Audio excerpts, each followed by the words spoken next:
free cash. Then we'll give you a further £10,000 cash to spend on all your Christmas presents, even the tree. Christmas lunch, that's on us too, with £1,000 in shopping vouchers to spend at your favourite supermarket. Finally, a GB News Christmas goodie bag. For a chance to win, text WIN to 63225. One entry costs £2.50 plus one standard network rate message. Or text BONUS to 63225. 5 entries cost £5 plus one standard network rate message. Go to gbnews.com/win. Entry start at £2.50. Call 0903 686 3232. Calls cost £2.50 plus your network access charge. Or post your name and number to GB 17 PO Box 8690 Derby DE1 9TT. UK only. Entrance must be 18 or over. Lines close at 4 p.m. on the 28th of November. Please check the closing time if listening or watching on demand.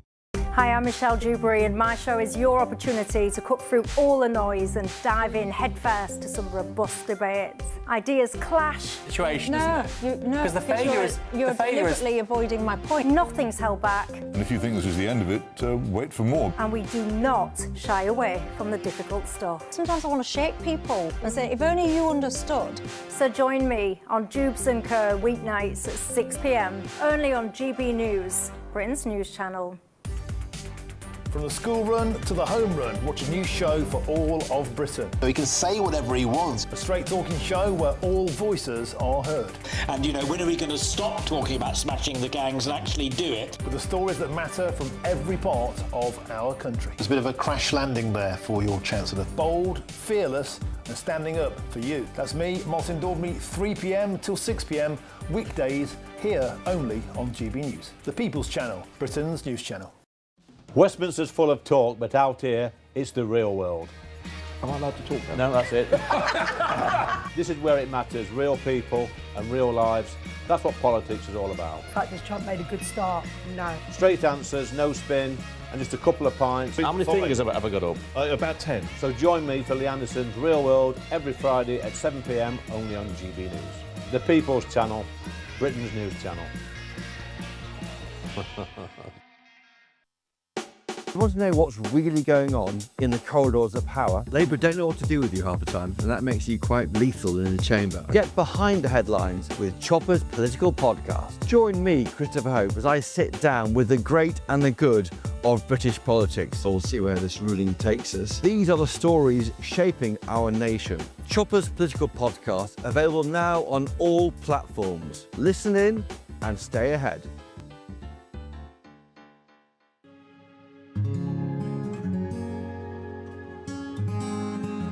I think for far too long in this country, millions of people felt as though they weren't represented at all by the establishment media.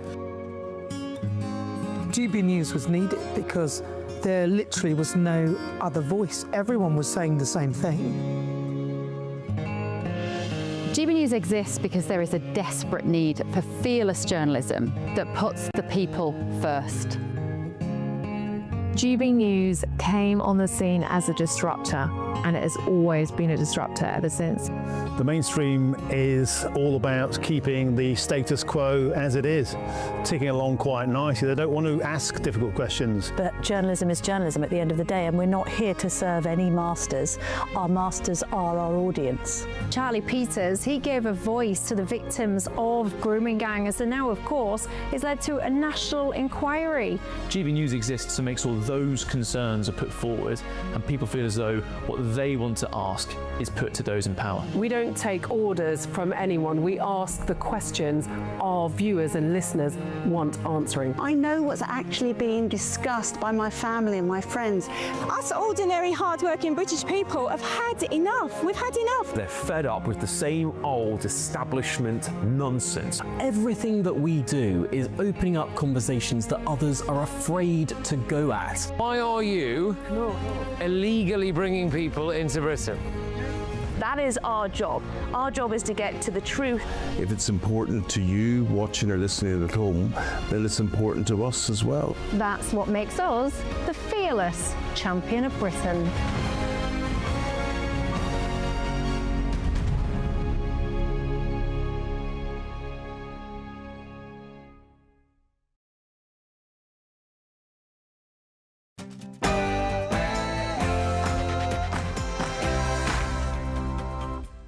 It's 9 p.m. I'm Patrick Christys. Tonight.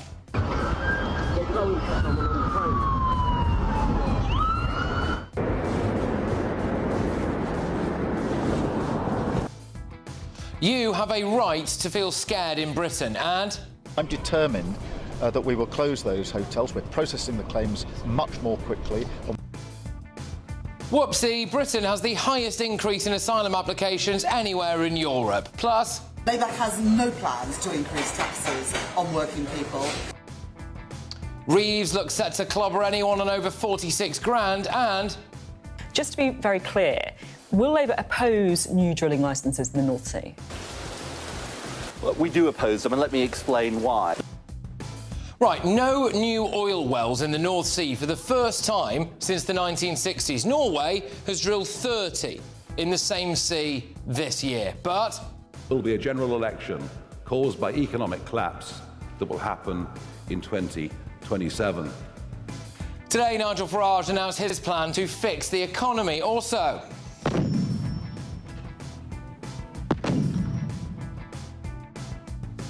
should the artist formerly known as Prince Andrew be stripped of his Falklands Medal? On my panel this evening, we have got Daily Express columnist Carol Malone. We've got journalist Benjamin Butterworth and Reform UK member, former chairman of the Tory party, Sir Jake Berry. And we're going to walk down to the Capitol, and I'll be there with you, and we fight. Anyone got a phone number for BBC Verify?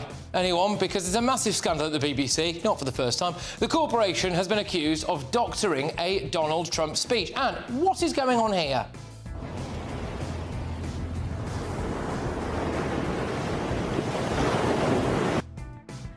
Get ready, Britain. Here we go.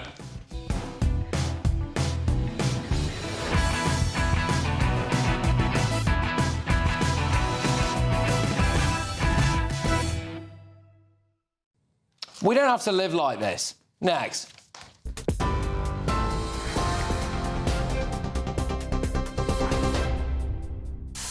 Very good evening to you. 2 minutes past 9 here at the GB newsroom.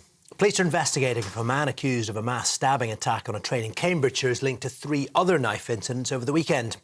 32-year-old Anthony Williams has appeared in court charged with 11 counts of attempted murder over Saturday stabbings and a separate attack hours earlier in East London. The stabbing of a teenage boy on Friday and 2 sightings of a man with a knife at a barber's in Peterborough are now part of the inquiry. Scunthorpe United footballer Jonathan Joshua is one of 8 people who remain in hospital. The Prime Minister's paid tribute to LNER staff, including driver Andrew Johnson, an Iraq War veteran, and a man who intercepted the attacker and remains in critical condition.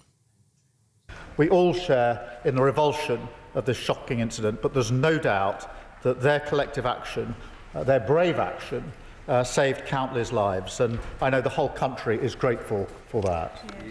The BBC's been accused of doctoring a speech by Donald Trump by making him appear to encourage the Capitol Hill riot in 2021. The Telegraph says it's seen a dossier on the BBC bias compiled by a recent member of the Corporation Standards Committee that claims a Panorama programme, broadcast a week before the US election, completely misled viewers by splicing together footage from things the US president said 1 hour apart. We're going to walk down to the Capitol, and I'll be there with you, and we fight. We fight like hell. We're going to walk down to the Capitol, and we're going to cheer on our brave senators and congressmen and women. A spokesperson from the BBC told GB News, while we don't comment on leaked documents, when the BBC receives feedback, it takes it seriously and considers it carefully. Michael Prescott is a former advisor to a board committee where differing views and opinions of our coverage are routinely discussed and debated. A new school inspection system will be introduced in England next week after a legal challenge by the National Association of Head Teachers was rejected by the High Court. The union was trying to block Ofsted's plans to introduce a colour-coded reporting scale, saying any grading will add pressure and stress for teachers and will be detrimental for their welfare.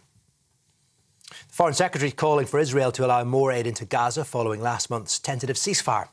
Authorities in the territory say only a fraction of deliveries agreed as part of a US brokered deal have entered Gaza since the agreement came into effect.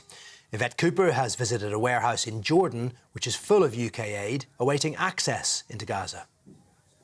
There's enough wheat in this warehouse alone to feed 700,000 people for a month, and yet there are children in Gaza who are still going hungry. This is wrong and it needs to be fixed. And that's why I'm calling for all of the crossings to be reopened, for restrictions to be lifted, and for a huge flood of aid to go into Gaza, because frankly the people of Gaza cannot wait. And the Prince of Wales has been given the keys to Rio de Janeiro at the start of his 5-day trip to Brazil. He was presented with an honour that's normally reserved for the Carnival King by Mayor Eduardo Paes while he was on top of Sugarloaf Mountain with a bird's-eye view of the iconic Christ the Redeemer statue. William, who will stage his Earthshot prize and attend the COP30 climate change summit later this week, then had a kickabout with some participants of his programme at the famous Maracanã Stadium. Those are your headlines. Now, back to Patrick.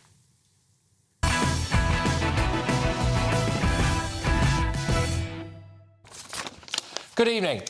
You have every right to feel scared and threatened in Britain. On Saturday night, 10 people were allegedly stabbed by a knifeman. Police are investigating whether the incident is connected to a separate stabbing of a 14-year-old boy and a man threatening people with a knife in a barber shop. Less than a week ago, this happened. A man was killed on a residential road in London. 2 others were attacked. These cases are yet to go through the court process, and the suspects obviously must be treated as innocent unless the prosecution proves otherwise. They will have the opportunity to put their case to court. I'm not saying that anyone is definitely guilty, but what I am saying is that these incidents themselves justify people feeling scared. But looking more widely, a couple of weeks ago, this happened.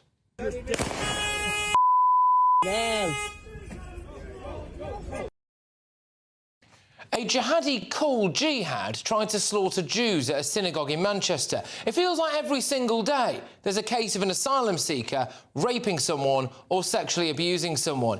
Ethiopian child sex offender Hadush Kabatu was accidentally released and had to be paid to leave.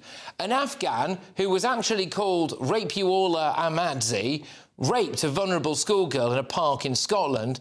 Another one raped a schoolgirl in Falkirk. And there was a conviction last week in Oxford.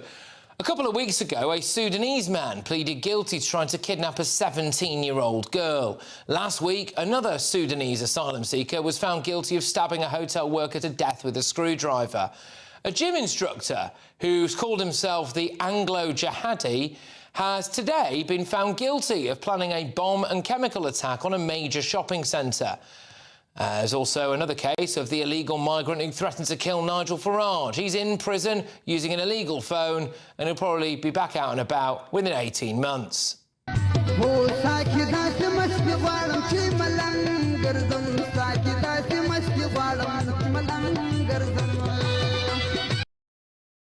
Then there's the case of the homeless Kurdish migrant who shoved a stranger onto the tube tracks, all because he thought the guy gave him a dirty look.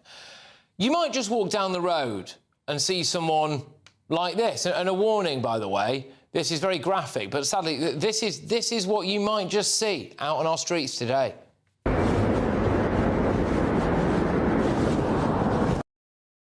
Yeah, just set himself on fire and went up the Edgware Road.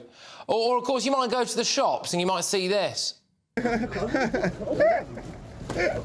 Man said, yo, that man's grabbing everything today, you know. Yeah, shoplifters, and you're too afraid to step in just in case they stab you to death. We are now the rape capital of Europe.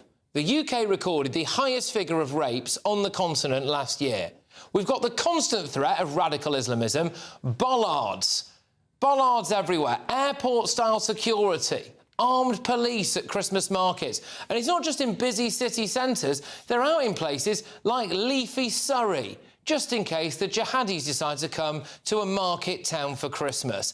And that is all before we've got to the low-level crime that we see happening every day. Your town or city stinking of cannabis, graffiti everywhere, burglaries people don't even bother to report. because they feel like the police won't bother to attend.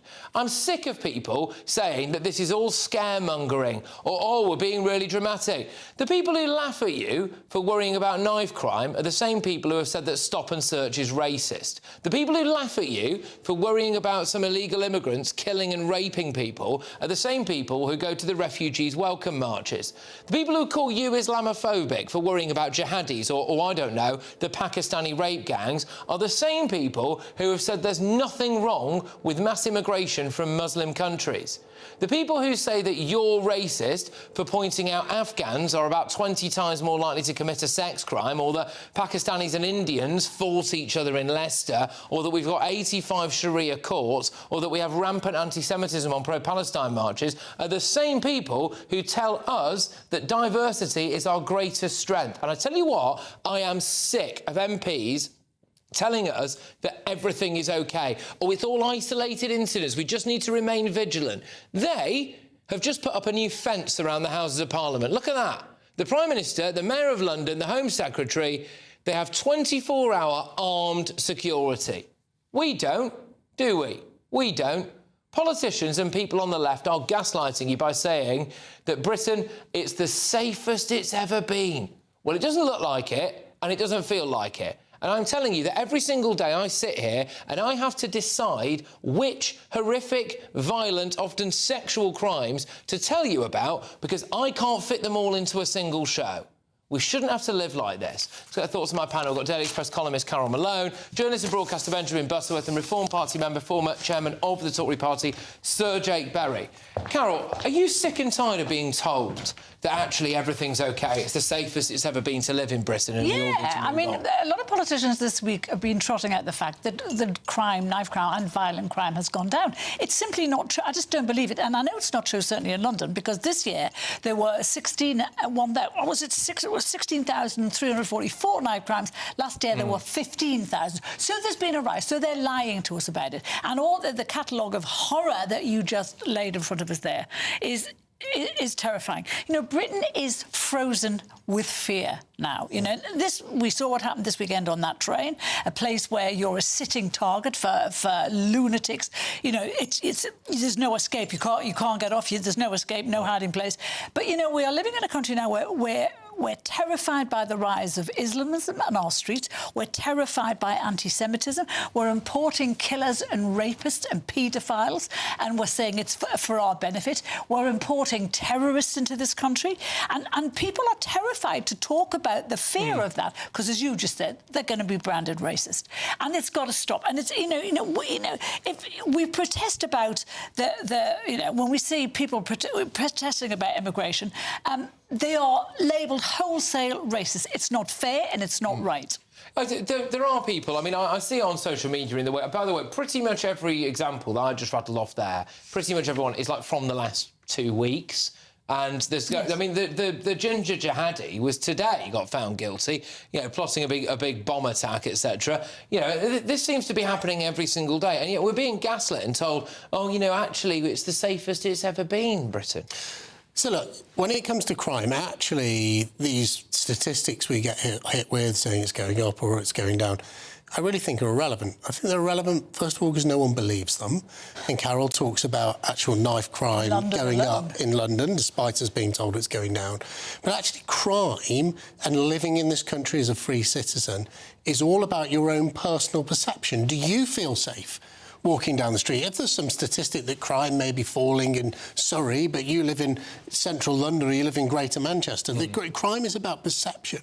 And we used to live in a country where people generally felt safe in their neighbourhood. More often than not, they knew their neighbours. And what we've seen with this rapid change in society, with this, things like migrant hotels popping up in our midst, with groups of people who we don't know, maybe the fear of them is irrational, but we are all still living living in fear, and that makes Britain a much, much worse country for us all to live in than it was a handful of years ago. I will just say this now. I think the fear is entirely rational, but I get the point that you're making. Benjamin, I mean, look, it's not just. I'm not simply referring to recent alleged incidents here. I'm speaking generally now. You know, when people get on things like the London Underground or trains generally, or you're in busy areas like you're going to a Christmas market or things like that, people now, I think, are significantly more fearful than they used to be before. So are they wrong for feeling that way? Well, they may be more fearful, but I think that is because we now have a lot of people, a lot of opportunists who want to whip up fear and fear-monger. If you actually look at the evidence, take London, for example. The last year has had the lowest homicide record in London on record. London now has one of the lowest violent crime rates of any major city in the world. Violent crime has been falling in Britain since the 1990s. Crime in this country that is similar to the horrendous one we witnessed at the weekend has been falling, and yet people are more scared. And what we saw in recent days was people trying to whip up fear and anger and division, and that does nothing for public safety. Talking tosh. We've seen film after film after video on social media. That's the whole point. Well, those people were being stabbed, killed, murdered, attacked, whatever. That is real, and it's happening on our streets. But the question... Carol's speaking generally there, obviously, not about this election. Of course. No, but, I mean, let's talk about what happened on Saturday. No, well, it's an active case, Carol, I've got to be honest. I know it is. No, I'm not going to talk about the case. I'm going to say that 4 million people take train journeys every day.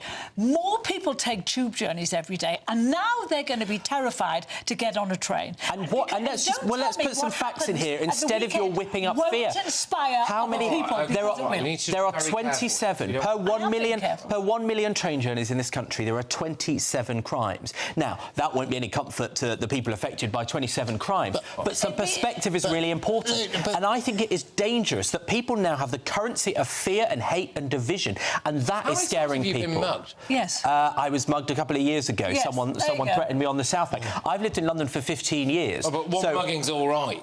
No, but I would say that if I lived in New York, or if I lived in Glasgow, or if I lived in Paris, I suspect it would be just as, if not more likely. I think the point is lots of people do live in Glasgow, so, you know, to say crime's falling in London is irrelevant to the vast majority of the British population. But it's also falling in Britain. But I go back to this point, is we live in a country where people don't feel safe on the streets, people don't feel safe to go to the local shops. As Carol says, people will now feel unsafe on public transport because of reported incidents. That is not right, and it's something quite new. It hasn't happened. But it's not new. It hasn't happened. No, it's not new. This feeling of falling. What's new is profiting from scaring people, and that is thanks to social media. What is new is we're importing tens of thousands of people from different cultures into this country who in their country might be okay to rape kids and to kill women and all the rest of it. It's not what happens here, and yet it is happening on our streets. The threat to Britain... That is real. The threat to Britain is not hard-working people coming here to build lives. It is race-baiting white people.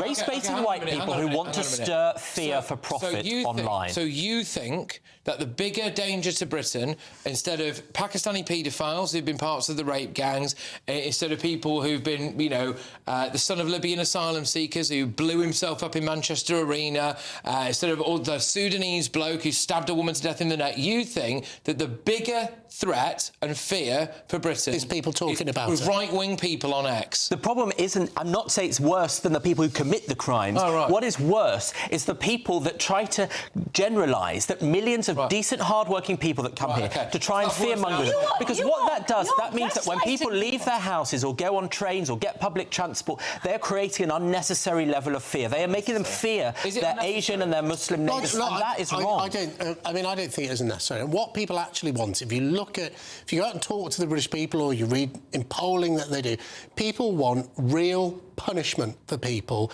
who commit crimes. I think we've moved away from that. We don't have anywhere near enough prison places. We're letting people out a third of the way through their sentence. Well, it was half of the way through the sentence during the Conservative government. It is now a third under Labour. We need to get really serious. We need to say to people, if you commit 3 major crimes, you'll get life imprisonment. And if there isn't room in British prisons, send them abroad to foreign countries to serve their sentence in foreign countries.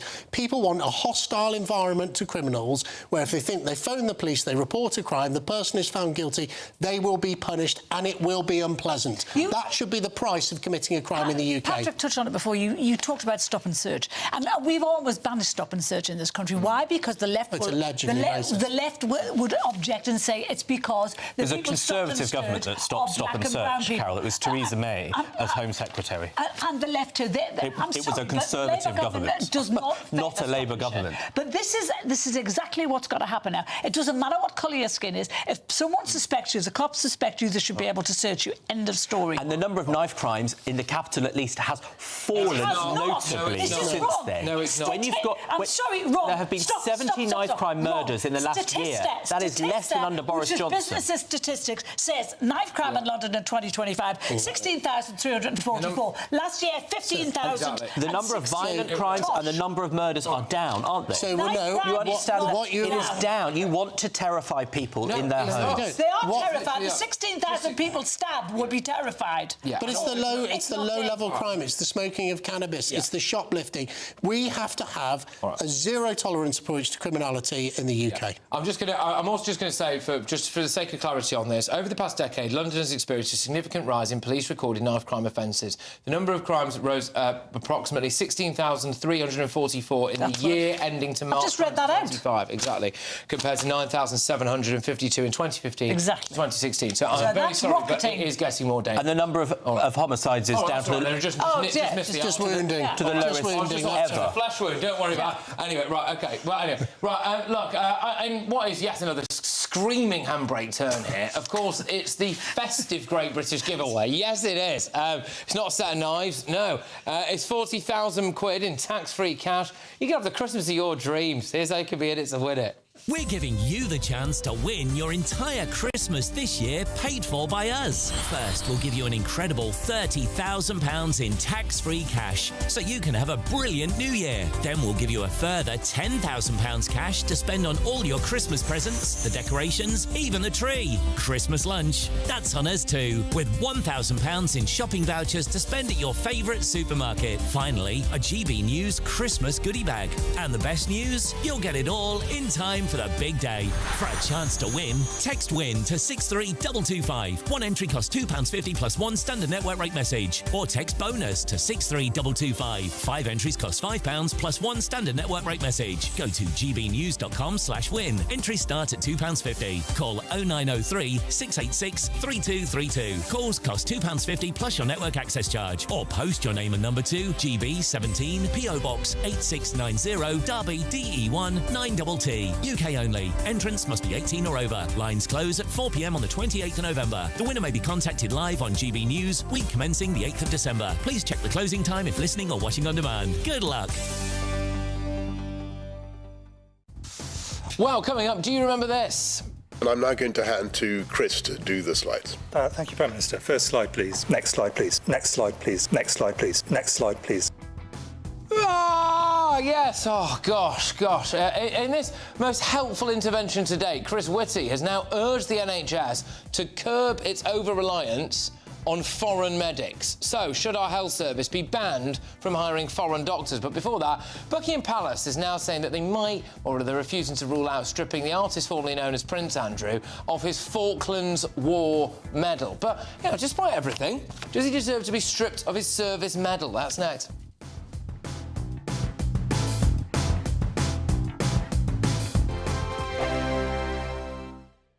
Britain deserves a newsroom that puts the facts and your voice first. Well, and that's what you get on GB News. Lively debates, lively conversation. And we're not afraid to hold power to account.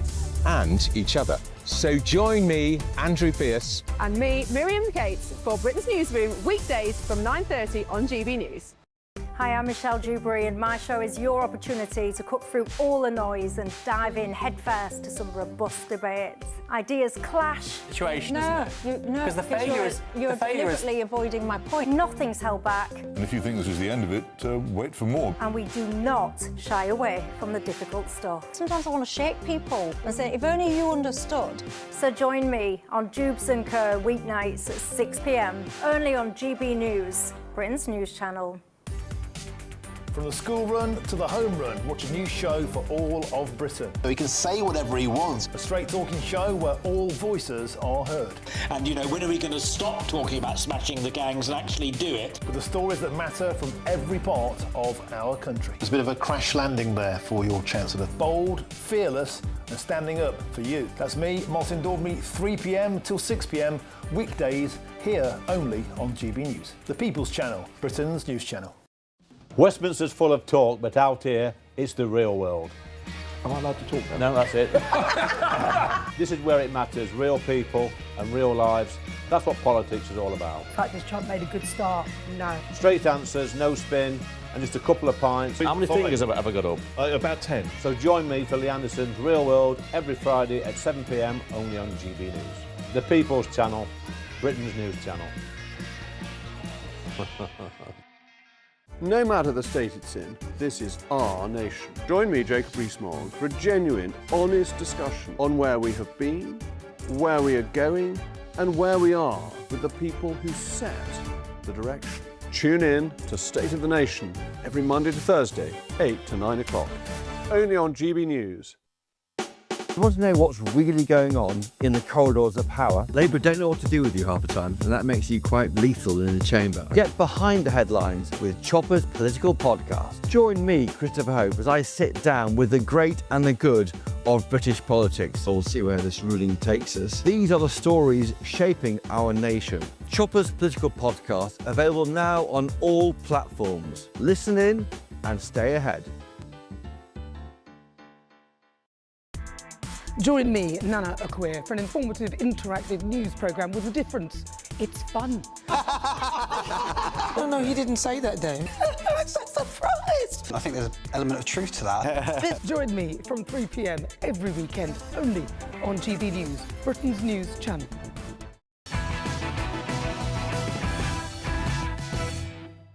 We're going to walk down to the Capitol, and I'll be there with you, and we fight.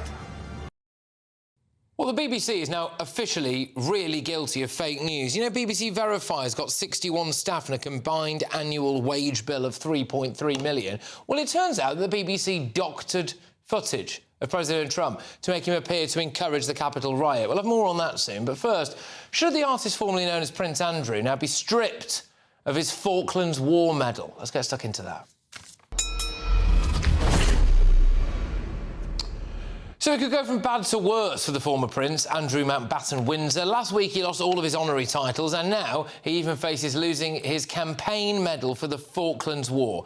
Well, Andrew served in the Royal Navy for 22 years, including as a helicopter pilot during the Falklands War. Yesterday, Defence Secretary John Healey confirmed Andrew would be stripped of his honorary rank of Vice Admiral, but he was less forthcoming when asked about the former Prince's Falklands Medal. He said that that was a decision for the Palace, but the Palace is now refusing to rule it out.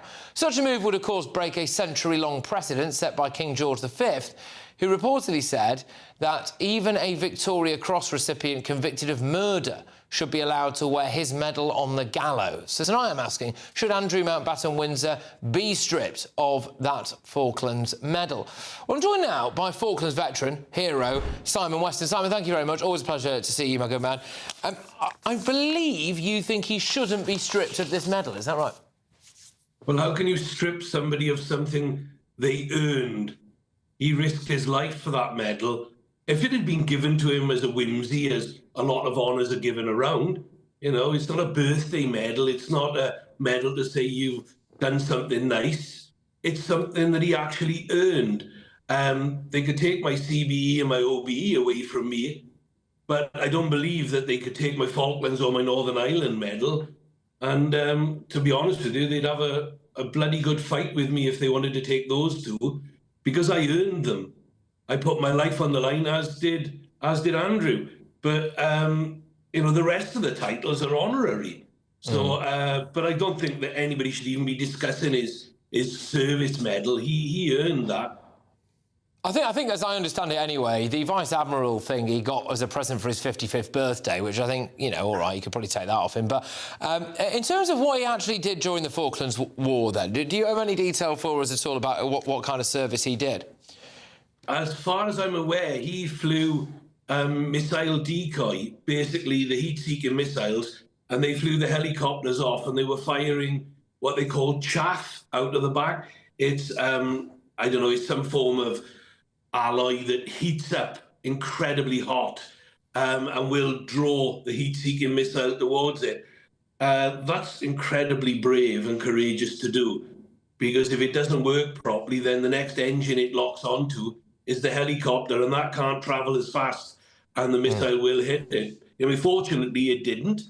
Look, I mean, people are trying to put the boot in on Andrew, and I get it. He's been accused, and in the media, he's been found guilty of heinous things.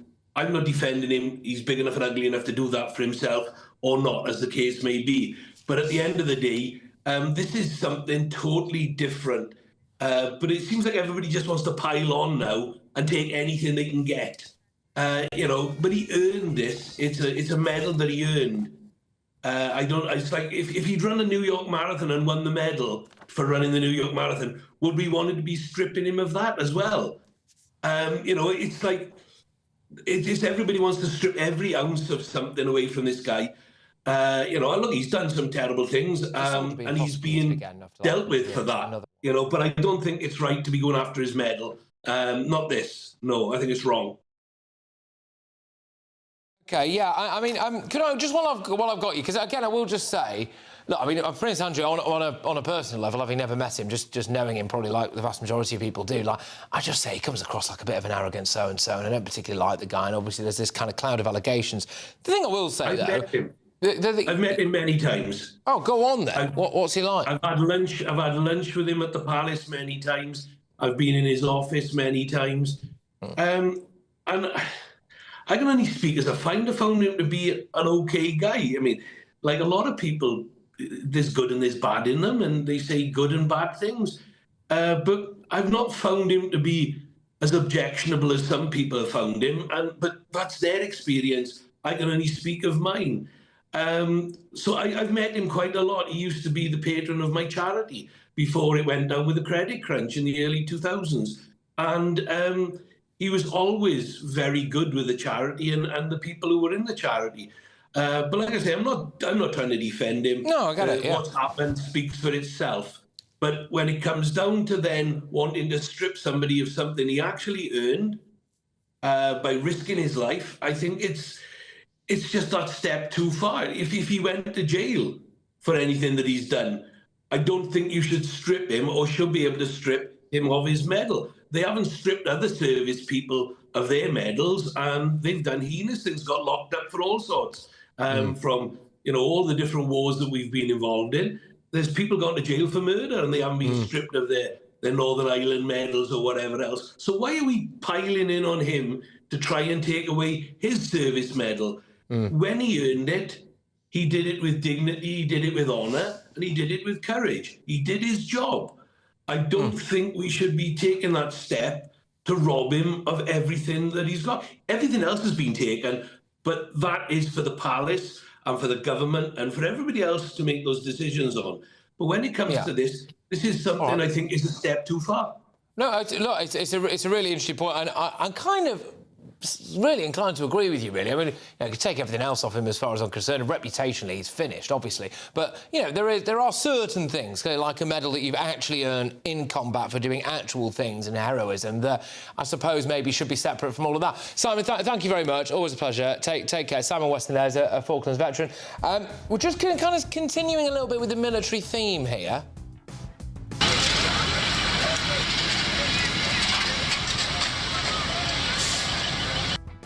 Yeah, well, 6 former SAS soldiers have now slammed this Labour government's new Troubles bill, claiming that it will do nothing to end this conveyor belt of inquiries, inquests, civil action, all sorts of stuff against veterans. But before that, do you remember this guy?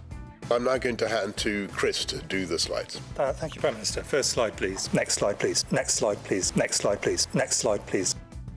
Oh, Oh, yes, grief. Remember those days? Anyway, in his most helpful intervention, Chris Whitty has actually, well, I don't know whether someone's red-pilled him or what, but he's urged the NHS to basically cut back on the amount of foreign medics that it hires. I've got some really interesting stats for you on this. Do you agree that we are hiring too many foreign doctors? That's next.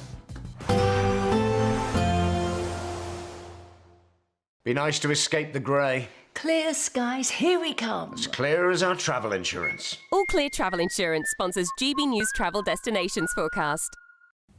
It's a slightly mixed picture across the Mediterranean at the moment. We've seen a band of rain across Eastern Europe that's now slipping its way into Greece tomorrow, so if you are heading out there, don't forget the umbrella. But many other central areas seeing some quite nice sunshine, but there's another band of rain beginning to push into western Portugal and northwestern Spain. This coming quite soon after they've had localised flooding last week, so there could be some further issues there. That rain band will slip across other areas of Spain, but elsewhere staying largely dry. All Clear Travel Insurance sponsors GB News Travel Destinations Forecast. Evening, welcome to your latest weather update from the Met Office here on GB News. Bit of wet weather around tonight and tomorrow. In places, that rain will be heavy too. Staying quite mild, staying quite blustery as well, with the best of any dry and bright weather across the north. Low pressure is dominating, sitting up to the northwest. A whole host of weather fronts and isobars sitting across us, telling us it's going to be windy and, in places, wet lines of rain, just kind of affecting northern England, Northern Ireland, parts of southern Scotland and Wales. The rain particularly heavy over Cumbria, where we do have a Met Office yellow warning in place, returning to southwest England later in the night. Northern Scotland turning a little clearer, could dip down to single figures here, but for most, double digits, a very mild night. Some places staying in the teens. A mild start then, but it will be a wet start, particularly over parts of northwest England. Showers coming into northwest Scotland, but actually a good part of Scotland should have a dry start to Tuesday. May even be a bit of sunshine around. Same goes for the north and the west of Northern Ireland, but quite a bit of cloud close by to Belfast. Could be a bit wet here. Certainly looking very wet across Cumbria in the morning. Much of West and South Wales and Devon and Cornwall also starting pretty soggy. The rain getting heavier and more persistent here through the day. That is an area we need to watch potential for some local flooding and certainly a lot of spray and surface water on the roads. Much of eastern England will stay dry. Quite a bit of cloud around here and still quite breezy, although not as windy as today.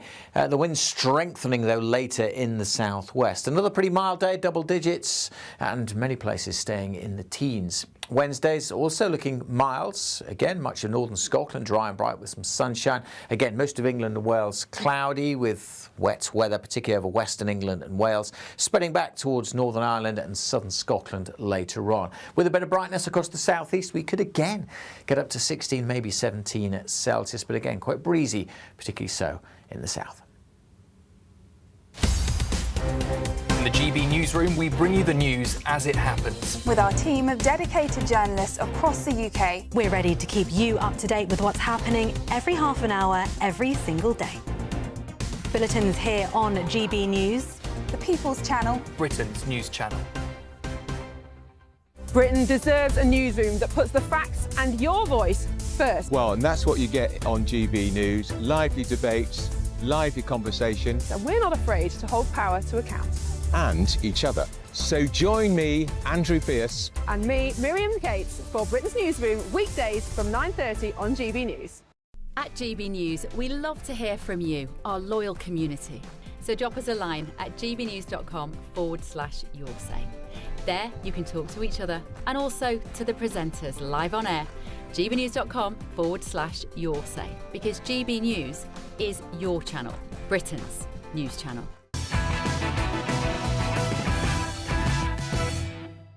We're going to walk down to the Capitol, and I'll be there with you, and we fight. Surely I'll show you the most disgraceful example of BBC fake news yet, and that really is saying something. But first, well, he's back. Chris Whitty, England's chief medical officer. He's urged the NHS to stop hiring foreign doctors instead of British graduates. I mean, goodness me, it makes a change from this. I'm now going to hand to Chris to do the slides. Thank you, Prime Minister. First slide, please. Next slide, please. Next slide, please. Next slide, please. Next slide, please. Yeah, I used to wake up at night screaming, "Next slide, please," in a cold sweat. But anyway, according to a report authored by Professor Sir Chris Whitty, thousands of junior doctors taught in the UK are now facing unemployment because of, quote, training bottlenecks. This recruitment crisis has been caused in part by a huge surge in migrant doctors. 1 in 4 junior doctors are trained overseas. The government also caps medical school places at 10,000, OK? And even when Brits have graduated medical school and completed 2 years of foundation training, there's a massive shortage of jobs. But why is there a big shortage of jobs? Oh, yeah, because there's 30,000 doctors applying for 10,000 jobs, and we give a load of those jobs to foreign medics. Well, I'm joined now by the former Health Minister, Maria Caulfield. Maria, thank you very much. So is Professor Sir Chris Whitty right, then, that we are giving too many jobs to foreign medics? Well, he is right in that sense, but this has been a problem that's not just happened recently. This has been over the last couple of years.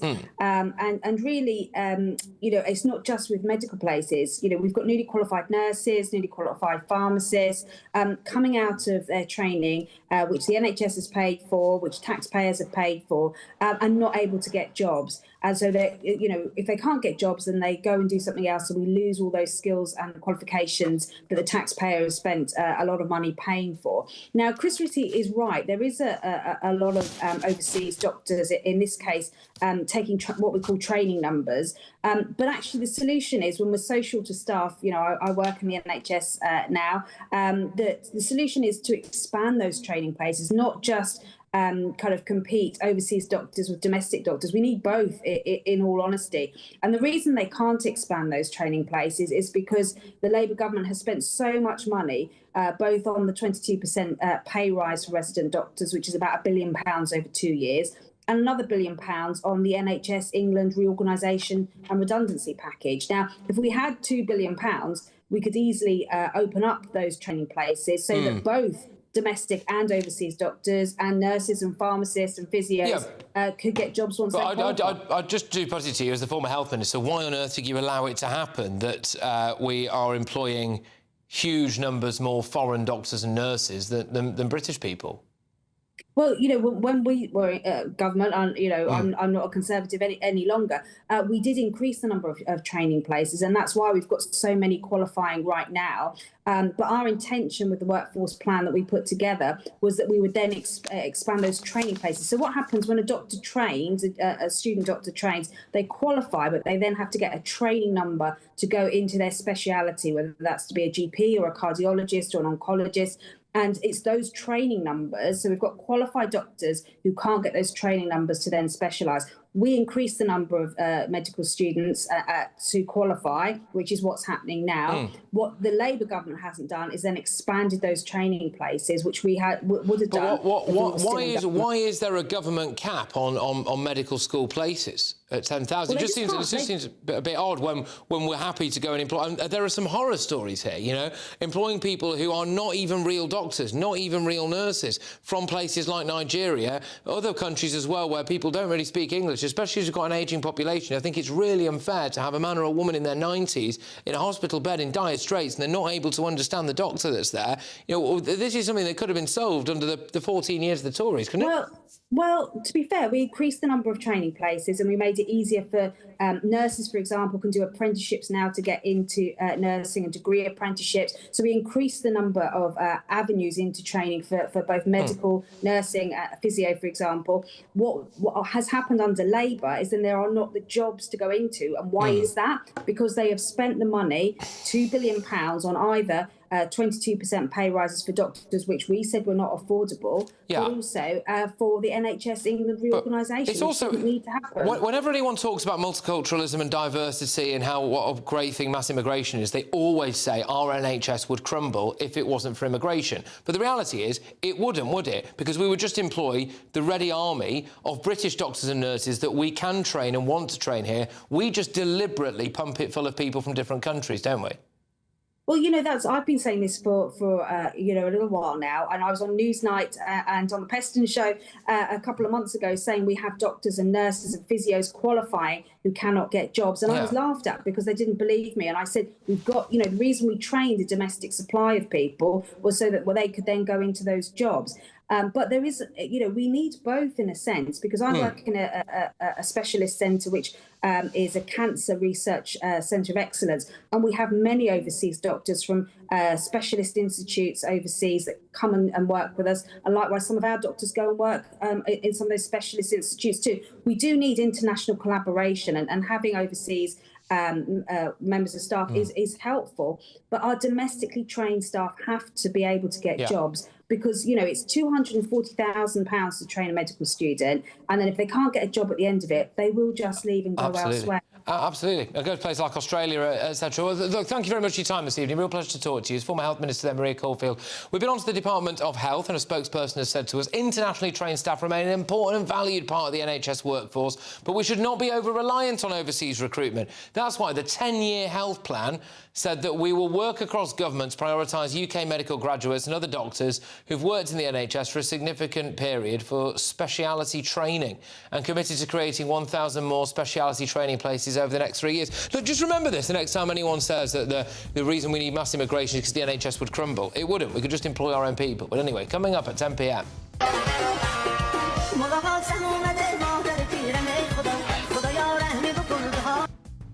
Well, the UK, this news broke today, the UK is now the asylum claims capital of Europe. We've had more asylum claims than France and Germany. The increase has been greater anyway, and this is singularly down to Labour. But before that...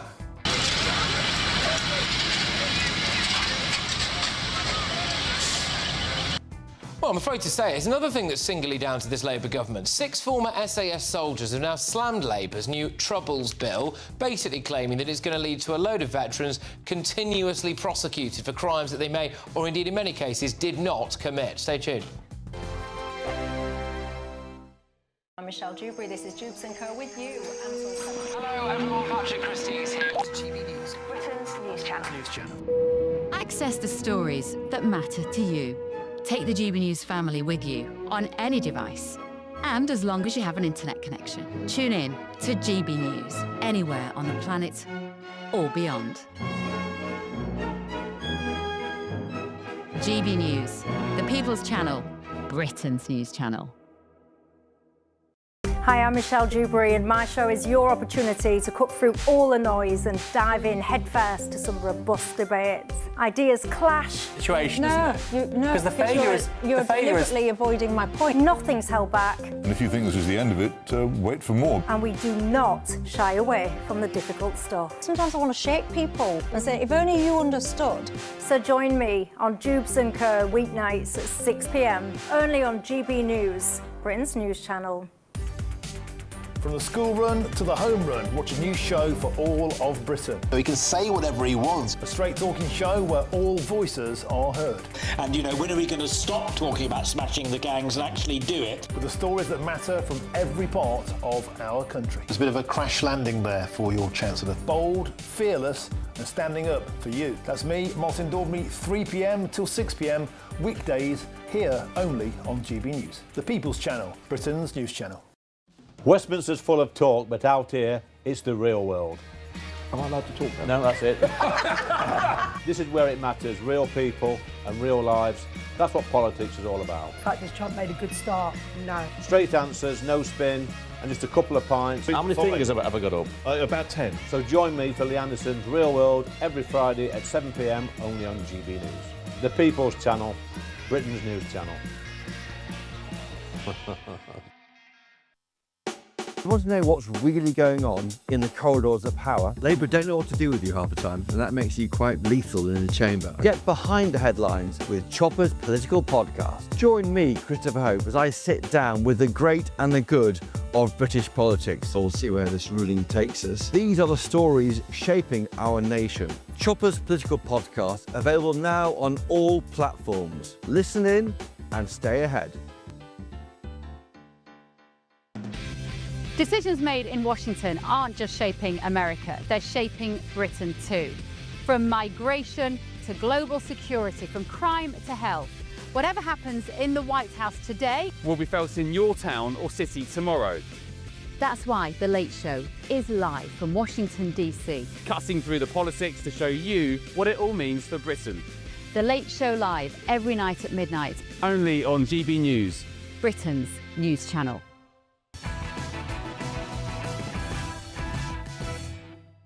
We're going to walk down to the Capitol, and I'll be there with you, and we fight.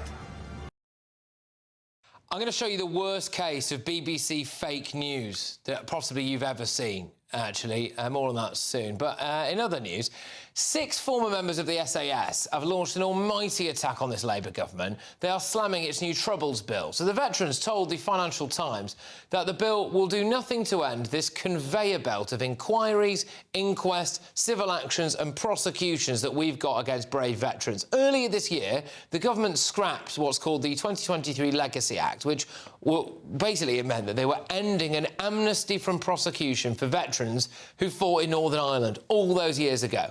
Although the new government insists the new bill includes protections for service personnel, many veterans have taken issue with it. So, in reality, last month, Soldier F was found not guilty of murder and attempted murder on Bloody Sunday in January 1972.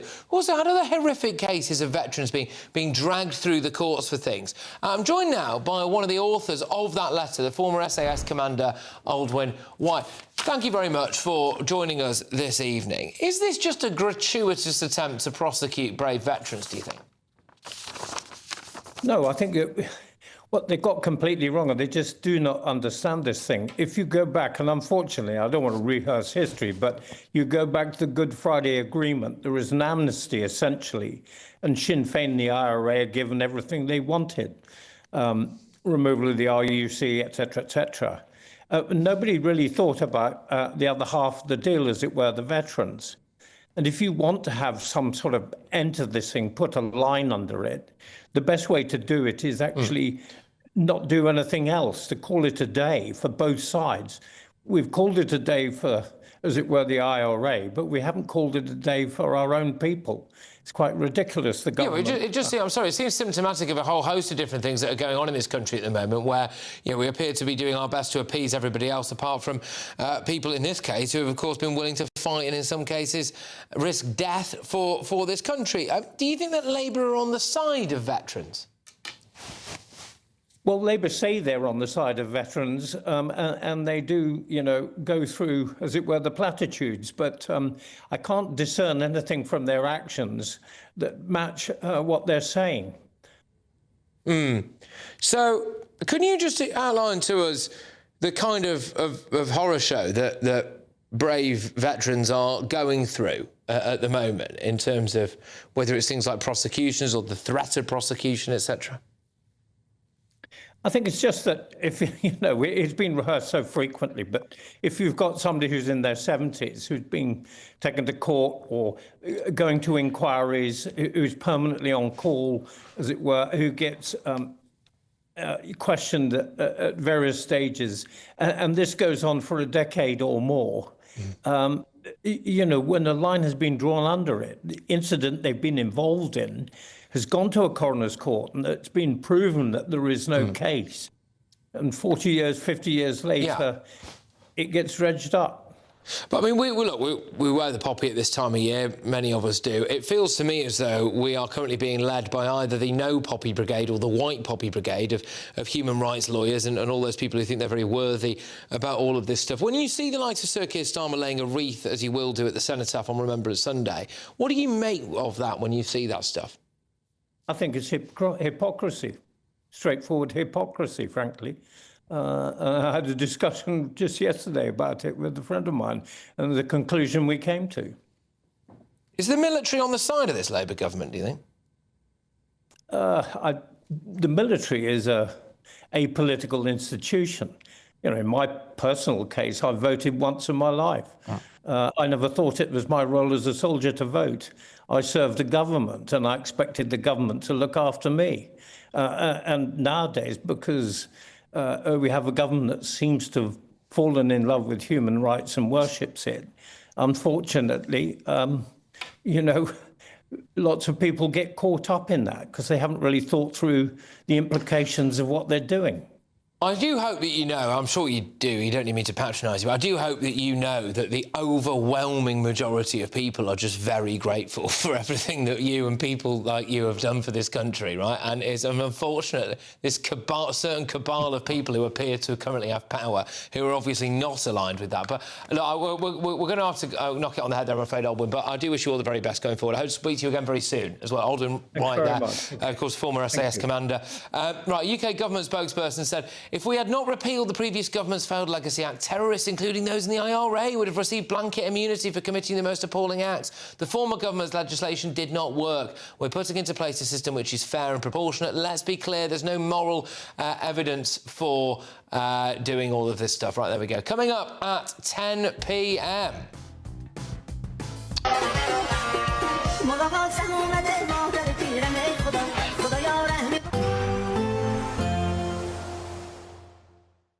Expect warm spells with the odd rude interruption.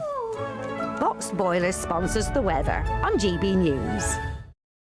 Evening, welcome to your latest weather update from the Met Office here on GB News. Bit of wet weather around tonight and tomorrow. In places, that rain will be heavy too. Staying quite mild, staying quite blustery as well, with the best of any dry and bright weather across the north. Low pressure is dominating, sitting up to the northwest. A whole host of weather fronts and isobars sitting across us, telling us it's going to be windy and, in places, wet lines of rain, just kind of affecting northern England, Northern Ireland, parts of southern Scotland and Wales. The rain particularly heavy over Cumbria, where we do have a Met Office yellow warning in place, returning to southwest England later in the night. Northern Scotland turning a little clearer, could dip down to single figures here, but for most double digits, a very mild night. Some places staying in the teens. A mild start then, but it will be a wet start, particularly over parts of northwest England. Showers coming into northwest Scotland, but actually a good part of Scotland should have a dry start to Tuesday. May even be a bit of sunshine around. Same goes for the north and the west of Northern Ireland, but quite a bit of cloud close by to Belfast. Could be a bit wet here. Certainly looking very wet across Cumbria in the morning. Much of West and South Wales and Devon and Cornwall also starting pretty soggy. The rain getting heavier and more persistent here through the day. That is an area we need to watch potential for some local flooding and certainly a lot of spray and surface water on the roads. Much of eastern England will stay dry. Quite a bit of cloud around here and still quite breezy, although not as windy as today. The wind strengthening, though, later in the southwest. Another pretty mild day, double digits, and many places staying in the teens. Wednesday's also looking mild. Again, much of northern Scotland dry and bright with some sunshine.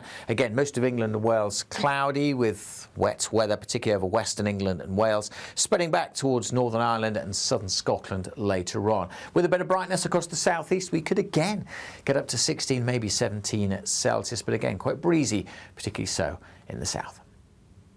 Expect warm spells with the odd rude interruption. Boxed Boilers sponsors the weather on GB News. We could be delivering the perfect Christmas to you this year. There's £30,000 in tax-free cash to make 2026 the best year yet. A further £10,000 cash to spend on gifts for all the family. There's £1,000 to spend in your favourite supermarket. And a festively themed GB News goodie bag. And we'll get it all to you in time for the big day. For a chance to win, text WIN to 63225. One entry costs £2.50 plus one standard network rate message. Or text bonus to 63225. 5 entries cost £5 plus one standard network rate message. Go to gbnews.com/win. Entries start at £2.50. Call 0903 686 3232. Calls cost £2.50 plus your network access charge. Or post your name and number to GB17 PO Box 8690 Derby DE1 9TT. UK only. Entrance must be 18 or over. Lines close at 4 p.m. on the 28th of November. Please check the closing time if listening or watching on demand. Good luck. Hi, I'm Michelle Dewberry, and my show is your opportunity to cut through all the noise and dive in headfirst to some robust debates. Ideas clash. Situation, isn't it? No, because the failure is you're deliberately avoiding my point. Nothing's held back. And if you think this is the end of it, wait for more. And we do not shy away from the difficult stuff. Sometimes I want to shake people and say, if only you understood. So join me on Jubes & Co weeknights at 6 p.m. only on GB News, Britain's news channel. Join me, Nana Akwe, for an informative, interactive news programme with a difference. It's fun. No, he didn't say that, Dave. I'm so surprised. I think there's an element of truth to that. Join me from 3 p.m. every weekend, only on GB News, Britain's news channel. From the school run to the home run, watch a new show for all of Britain. So he can say whatever he wants. A straight-talking show where all voices are heard. And, you know, when are we going to stop talking about smashing the gangs and actually do it? With the stories that matter from every part of our country. There's a bit of a crash landing there for your Chancellor. Bold, fearless and standing up for you. That's me, Martin Daubney, 3 p.m. till 6 p.m, weekdays, here only on GB News. The People's Channel, Britain's news channel. Britain deserves a newsroom that puts the facts and your voice first. Well, and that's what you get on GB News. Lively debates, lively conversation. And we're not afraid to hold power to account. And each other. So join me, Andrew Pierce. And me, Miriam Gates, for Britain's Newsroom, weekdays from 9:30 on GB News. Britain was once the envy of the world. But look around. A nation that no longer knows what it is or where it's going. A country that's broken. How do we fix Britain? How do we bring it back? Friday night with Matt Goodwin at 8 p.m. only on GB News.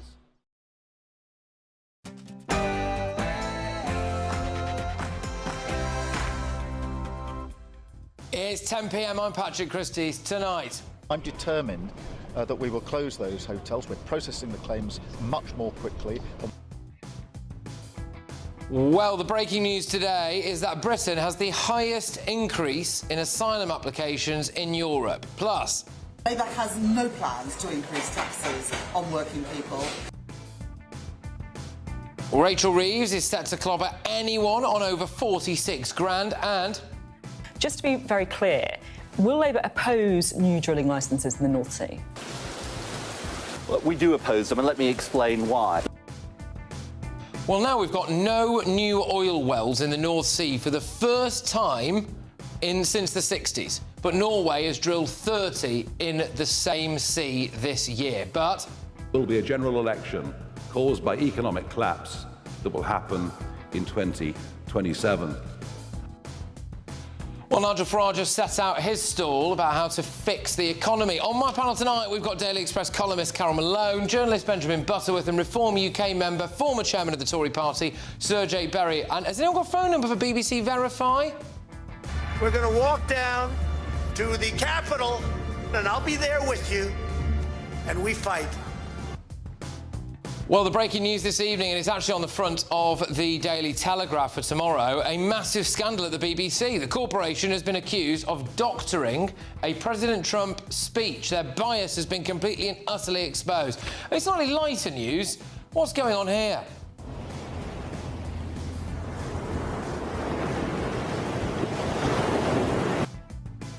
Get ready, Britain. Here we go.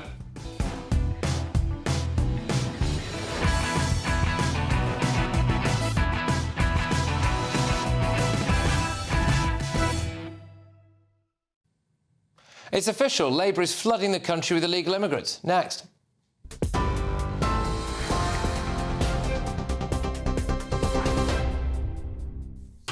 Thank you very much indeed, Patrick. Good evening to you. 2 minutes past 10 here in the GB Newsroom. The BBC's been accused of doctoring a speech by Donald Trump by making him appear to encourage the Capitol Hill riot in 2021.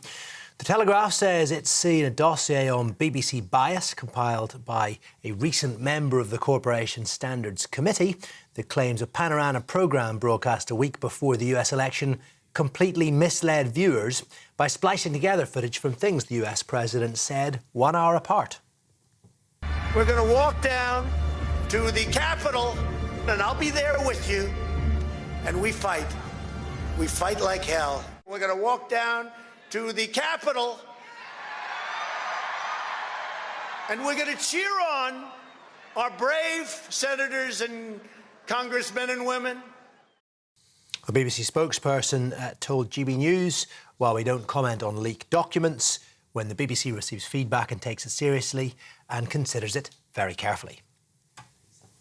Police are investigating if a man accused of a mass stabbing attack on a train in Cambridgeshire is linked to 3 other knife incidents over the weekend. 32-year-old Anthony Williams has appeared in court charged with 11 counts of attempted murder, including over an incident in East London on Saturday morning. The stabbing of a teenage boy on Friday evening and 2 sightings of a man with a knife at a barber's in Peterborough on Saturday are part of the inquiry. Scunthorpe United footballer Jonathan Joshua is one of 8 people who remain in hospital. Prime Minister Keir Starmer has praised police, first responders and heroic actions of the members of staff. The Home Secretary, Shabana Mahmood, paid tribute to the staff as well, including driver Andrew Johnson, an Iraq War veteran, and also a member of staff who intercepted the attacker and remains in critical condition. He put himself in harm's way, suffered grievous injuries as a result, and remains in hospital today in a critical but stable condition. On Saturday, he went to work to do his job. Today, he is a hero and forever will be. And Nigel Farage has rowed back on previous promises to deliver tax cuts worth £90 billion per year. In a major policy shift, Mr Farage says fiscal discipline must come first, after what he called years of Labour and Tory mismanagement. He added that Reform UK could cut the minimum wage for young people, saying it's currently too high. More than 700 officers will be deployed to police this week's Europa League match between Aston Villa and the Israeli side Maccabi Tel Aviv. Birmingham Council officials announced last month visiting fans will be barred from attending the game on Thursday over safety concerns. But rival protests are set to take place on the day. The Prime Minister, Sir Keir Starmer, called for the ban to be overturned, calling it the wrong decision. Finally, the Prince of Wales has been given the keys to Rio de Janeiro at the start of his 5-day trip to Brazil.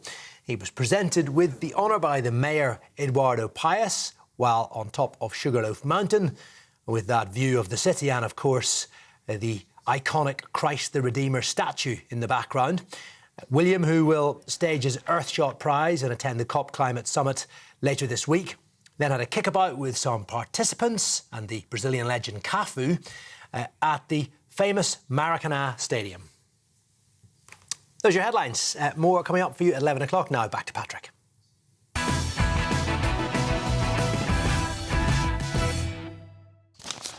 The breaking news today is that Britain has seen the highest rise in asylum seeker claims in Europe. The number of people claiming asylum in Britain is now at a record high under Labour.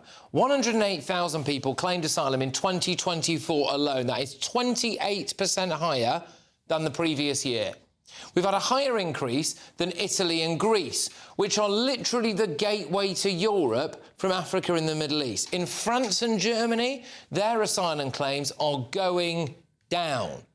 This is the Labour government's fault, and theirs alone. The Tories wanted to make it impossible for anyone who entered Britain illegally to ever be able to claim asylum. So what did Labour do? They reversed that. Labour made it possible for every small boat or back of a lorry migrant to claim asylum in Sir Keir Starmer's Britain. 50,000 have crossed the Channel since the last election. 36,000 this year. That's 36,000 that won't even be included in those latest record-breaking figures. What else did Labour do? The land scheme was dead and buried before it started. It's never been a deterrent. And I'm not prepared to continue with gimmicks that don't act as a deterrent. They scrapped Rwanda and replaced it with a one-in, one-out deal with the French. The illegal migrant that we deported, who then came back again in a small boat, is still in Britain. They still haven't deported him again. Labour's promised to close the migrant hotels. I can confirm today that, led by the work of my right honourable friend, the Home Secretary, we will be ending the costly use of hotels to house asylum seekers in this Parliament. Well, would you look at that? Hey, so you listened to what Rachel Reeves had to say there. This is reality. Keep that on the screen. We can reveal that the Home Office are actually touting for people to provide asylum seeker accommodation until 2039. So there you go. A Pakistani paedophile was allowed to stay in Britain because he appealed using the European Convention on Human Rights. We are hamstrung because of people like the Attorney General, Lord Hermer. Now, I'm proud to say that since taking office, this new United Kingdom government has taken steps to uphold our obligations and the international rules-based system.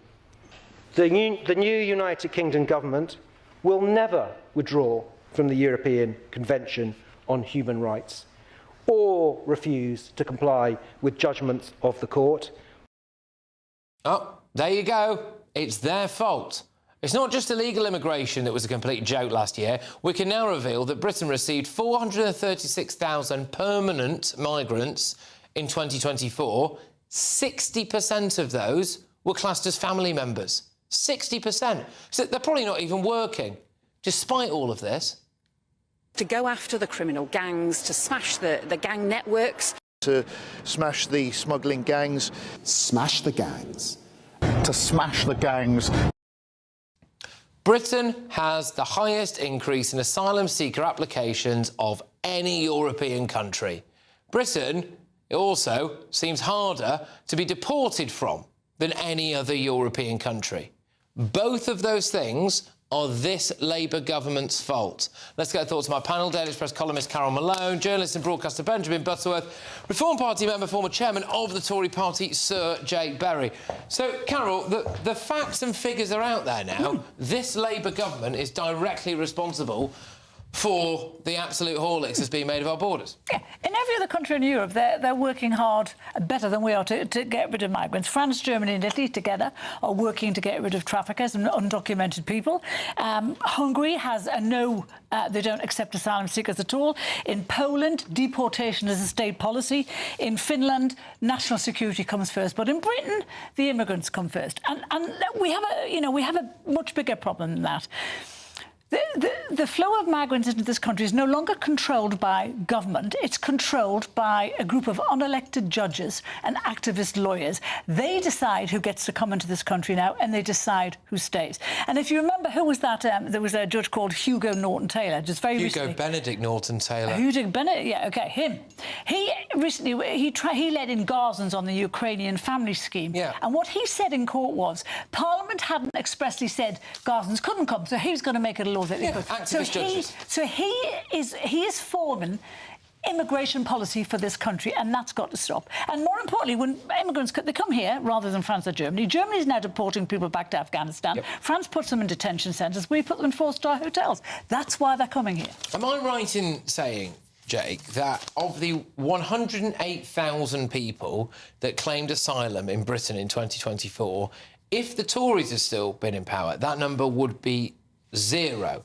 Because we were saying that if you entered Britain illegally, you could never claim asylum. Well, exactly. That 108,000 people, not all of them will have entered Britain illegally. Illegally.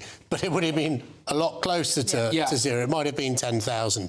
So let's just talk about that. It was passed by the former Conservative government. It was the law of the land that if you entered this country illegally, i.e. as a criminal, you would never be allowed to claim asylum. The first thing that the Labour Party did, within the first few days of office, was reverse that law. That was a completely wrong thing to do. And let's be honest, the British people voted in a Labour government with a huge majority, believing that this statement, that they would crack down on illegal migrants, they would get a grip on people crossing the channel. They believed the now government. That's why they elected them. That has turned out to be a complete and utter lie. The number of asylum seekers is up. The number of people entering our country illegally is up. The number of prosecutions of these gangs is down. And that is the great lie that we were sold by Keir Starmer in the last general election. It's interesting talking about alleged lies, because actually in the next section we're going to talk a lot about Rachel Reeves seeming to redefine what a working person is and going to clobber anyone who's on over £46,000. Another whopping great big lie, of course, is that your energy bills will come down. Meanwhile, we've not been drilling for anything in the North Sea. Norway has drilled for 30 new sites in the same bit of sea, right? Our energy bills are the highest that they've ever been. Absolutely monstrous stuff. But on this specifically, Benjamin, it is Labour's fault directly that 108,000 people have claimed asylum in Britain in the last year, is it not? I mean, no, not at all. And actually, I mean, first of all, you know, France, Greece, Italy, they all have much higher numbers than we have here in the UK. And then if you also look at what's happening when they make asylum claims, well, France isn't much different, is it? And it still has far more than the United Kingdom. But actually, you know, so first of all, if you look 2 years ago, there were almost twice as many people, asylum seekers, in hotels in Britain compared to how many are in hotels now. It was about 60,000 in September 2023. But then also, look at what's happening when people seek asylum.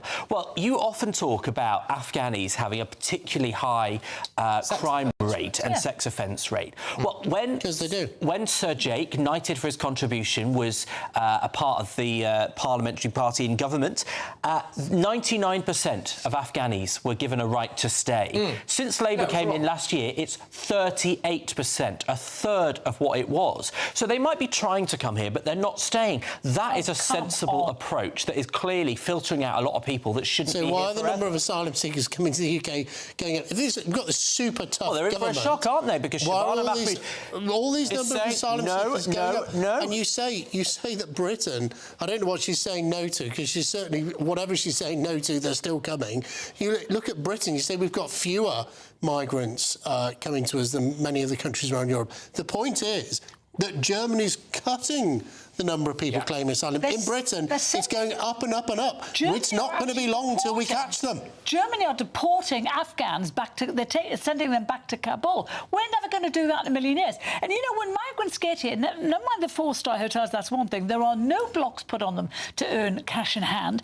No liars and criminals are ever sent back to their country of origin. And we have a legal system that bends over backwards to allow them to stay. That's not happening in those other European countries. I mean, there are two aspects here, OK? So there's the first one, which is the fact that under the Conservative Party, anyone who entered illegally would not have been allowed to claim asylum. Labour reversed that. That has unquestionably had an impact. The second aspect to it is our Attorney-General, Sir Keir Starmer's tremendous friend. He gave a toast when Sir Keir Starmer passed the bar. All of that stuff has also come out in the first few days of this Labour government and said that we would never, ever deviate from the ECHR. And that is another aspect which is keeping people in this country, including people like Pakistani paedophiles, etc.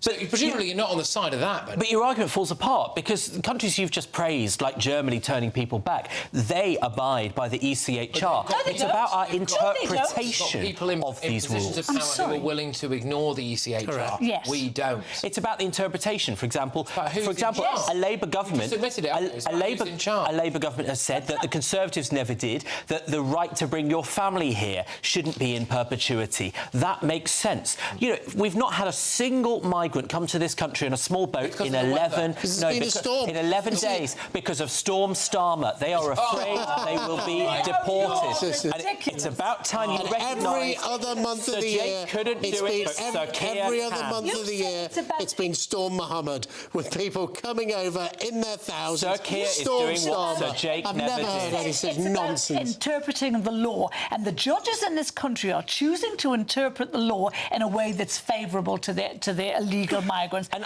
that's not happening in other countries. Let's just play the tape forward here, right? Because those 36,000 people are not added to that list of 108,000, which is a record-breaking year. So obviously someone smarter than me can do quicker maths than me on that. 108.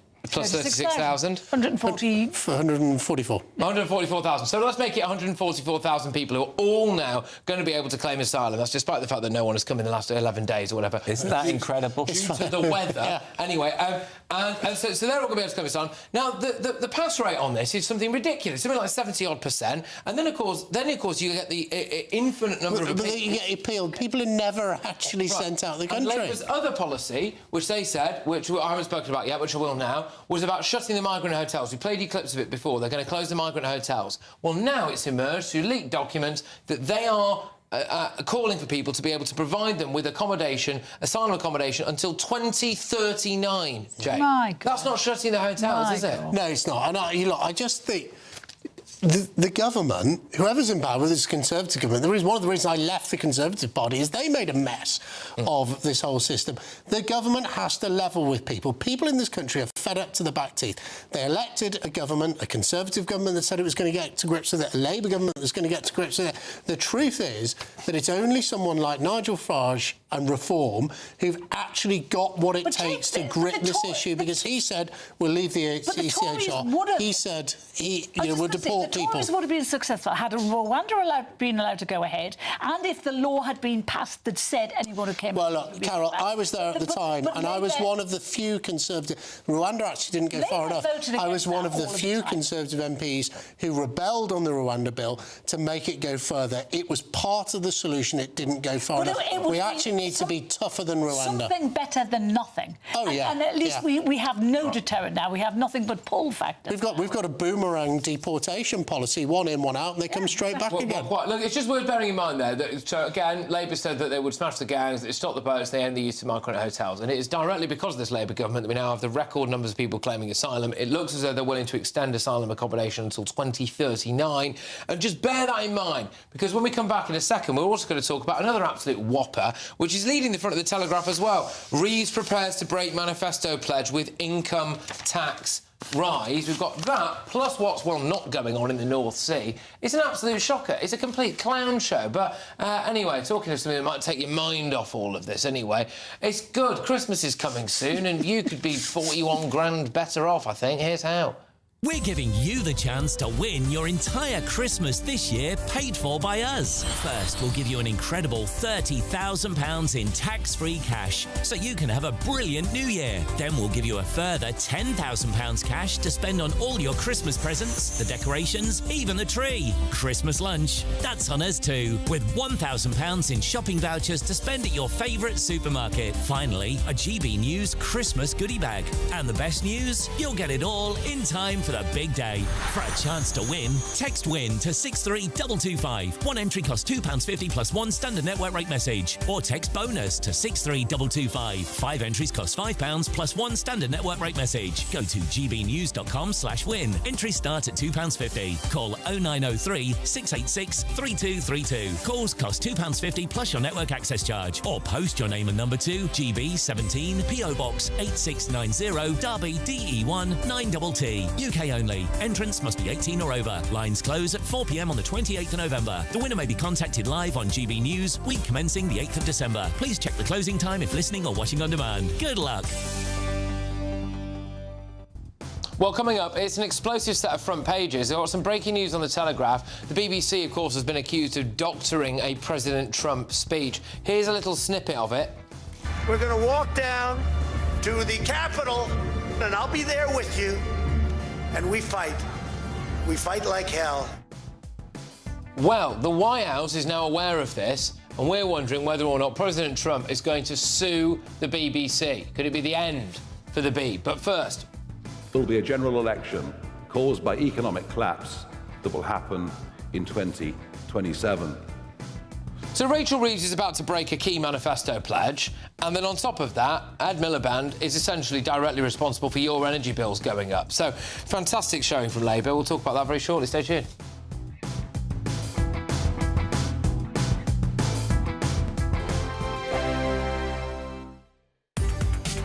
From the school run to the home run, watch a new show for all of Britain. So he can say whatever he wants. A straight-talking show where all voices are heard. And, you know, when are we going to stop talking about smashing the gangs and actually do it? With the stories that matter from every part of our country. There's a bit of a crash landing there for your Chancellor. Bold, fearless and standing up for you. That's me, Martin Daubney, 3 p.m. till 6 p.m, weekdays, here only on GB News. The People's Channel, Britain's news channel. Sir Jacob Rees-Mogg's State of the Nation, Monday to Thursday from 8 p.m. But I saw in that incredible ancient ceremony how it and our traditions held the country together. It wasn't just the proclamation at St James's Palace, it was the wave of them that then spread around the country. It involved all of us, it reminded us who we were, and it galvanised support for the new king.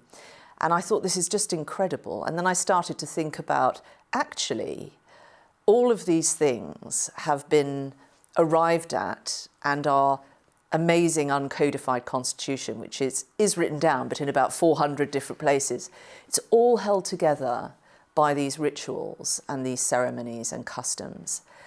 And even our law is devised that way. And actually, the conclusion I came to is that these things are really important. I think we don't really recognise, we like them, but we don't really recognise how fundamental they are to our reliability, our dependability as a nation, and our ability to cope with change. They celebrate service and duty. They celebrate sacrifice. They are based around, I would say, the values of the nation. And most of them, in fact, I think all of them, are funded not by the public sector. It's not local authority grants doing this, it's local traders. In terms of the local traditions and customs, the madder the better, as far as they're concerned. And I think this points to another element, that the absurd and our sense of humour.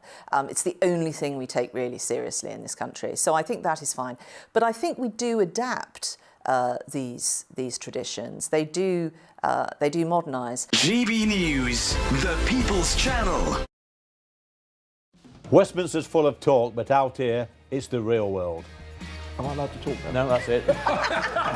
This is where it matters, real people and real lives. That's what politics is all about. In fact, has Trump made a good start? No. Straight answers, no spin, and just a couple of pints. How many fingers have I got up? About 10. So join me for Lee Anderson's Real World every Friday at 7 p.m, only on GB News. The People's Channel, Britain's news channel.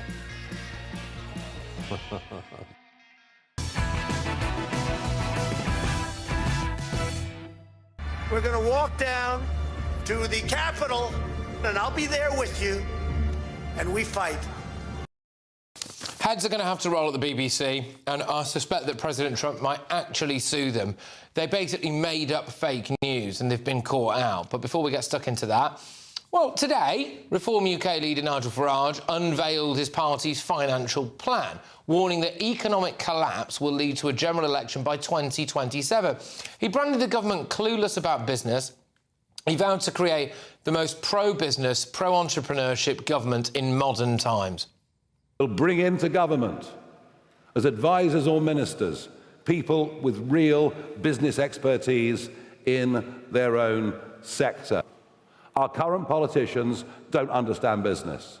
Our current politicians don't understand money. Just look at the continuing farce of HS2 to understand just how useless they really are. We want to cut taxes, of course we do. But we understand substantial tax cuts, given the dire state of debt and our finances, are not realistic at this current moment in time. Well, there's an ongoing tidal wave of breaking budget news around Rachel Reeves, and it's this. So the latest rumours are that she's going to redefine what a working person is and class it as anyone earning less than 46 grand a year, meaning that anyone over 46 grand a year will be paying the higher rate of tax. By the way, there's also another breaking news tonight, which is that an outright statement that Rachel Reeves prepares to break her manifesto pledge with a rise on income tax. So all of that is happening. And just to top it all off, Labour's crackdown on the oil industry is continuing. We've had no new oil wells drilled in the North Sea this year for the first time since 1964. By contrast, Norway has drilled 30 in the same sea this year, and your energy bills are at a record high. I'm joined now by the Director of the Popular Conservatives and economist, Mark Littlewood. Mark, can we just start with the Rachel Reeves stuff first, please? So, walloping everyone on 46 grand a year or above with the higher rate of tax, breaking a manifesto pledge with income tax rises. Is she crashing the economy and killing Britain? She's probably doing both. I mean, her basic approach to the economy appears to be the beatings will continue until morale improves. They've definitely already broken their manifesto pledge, Patrick. And I think GB News viewers who are earning more than £46,000 a year and working hard will be surprised to learn that they are not apparently working people. Here's her problem, right? She has to, if she's to stick to her own rules, and if she doesn't, the markets will lose faith in her, if she's to stick to her own rules, she needs to find £40 billion, something like that, from somewhere. And she's not going to find it by cutting any spending, because the Labour MPs won't allow her to do that. So she's going to have to find it in tax. What's £40 billion mean, Patrick? Because that just sounds like a huge quantum of money. Roughly speaking, that's 800 quid for every adult in Britain. You don't need to find it equally from all of them. If they charge you 1,600 quid, Patrick, they can charge me zero. But you've got to find, on average, £800 a person. And that's going to mean an even further breach of their pledge not to put up taxes, or the particular taxes they promised last time. That will slow down the economy, and the doom loop will continue. Just to outline another layer of idiocy on all of this, £46,000 a year might be the level with which a young professional starts to feel as though they might be on that ladder to, let's be honest, once you hit 46 grand a year, then all of a sudden, like 100 grand a year starts to seem like it might be there or thereabouts. Give it another few years. And then you wallop them with the higher rate of tax. What have we got? We've got record levels of youth unemployment in this country. We've got businesses that aren't taking people on. We've got mass unemployment, etc. These are down. It's sucking the aspiration out of Britain, isn't it? Well, Patrick, it's even worse than that. Let's not assume the person on, say, £46,000 a year, which is measurably higher than the average salary. Let's take somebody on the average salary of about £32,000 a year. They're probably striving to get to 46.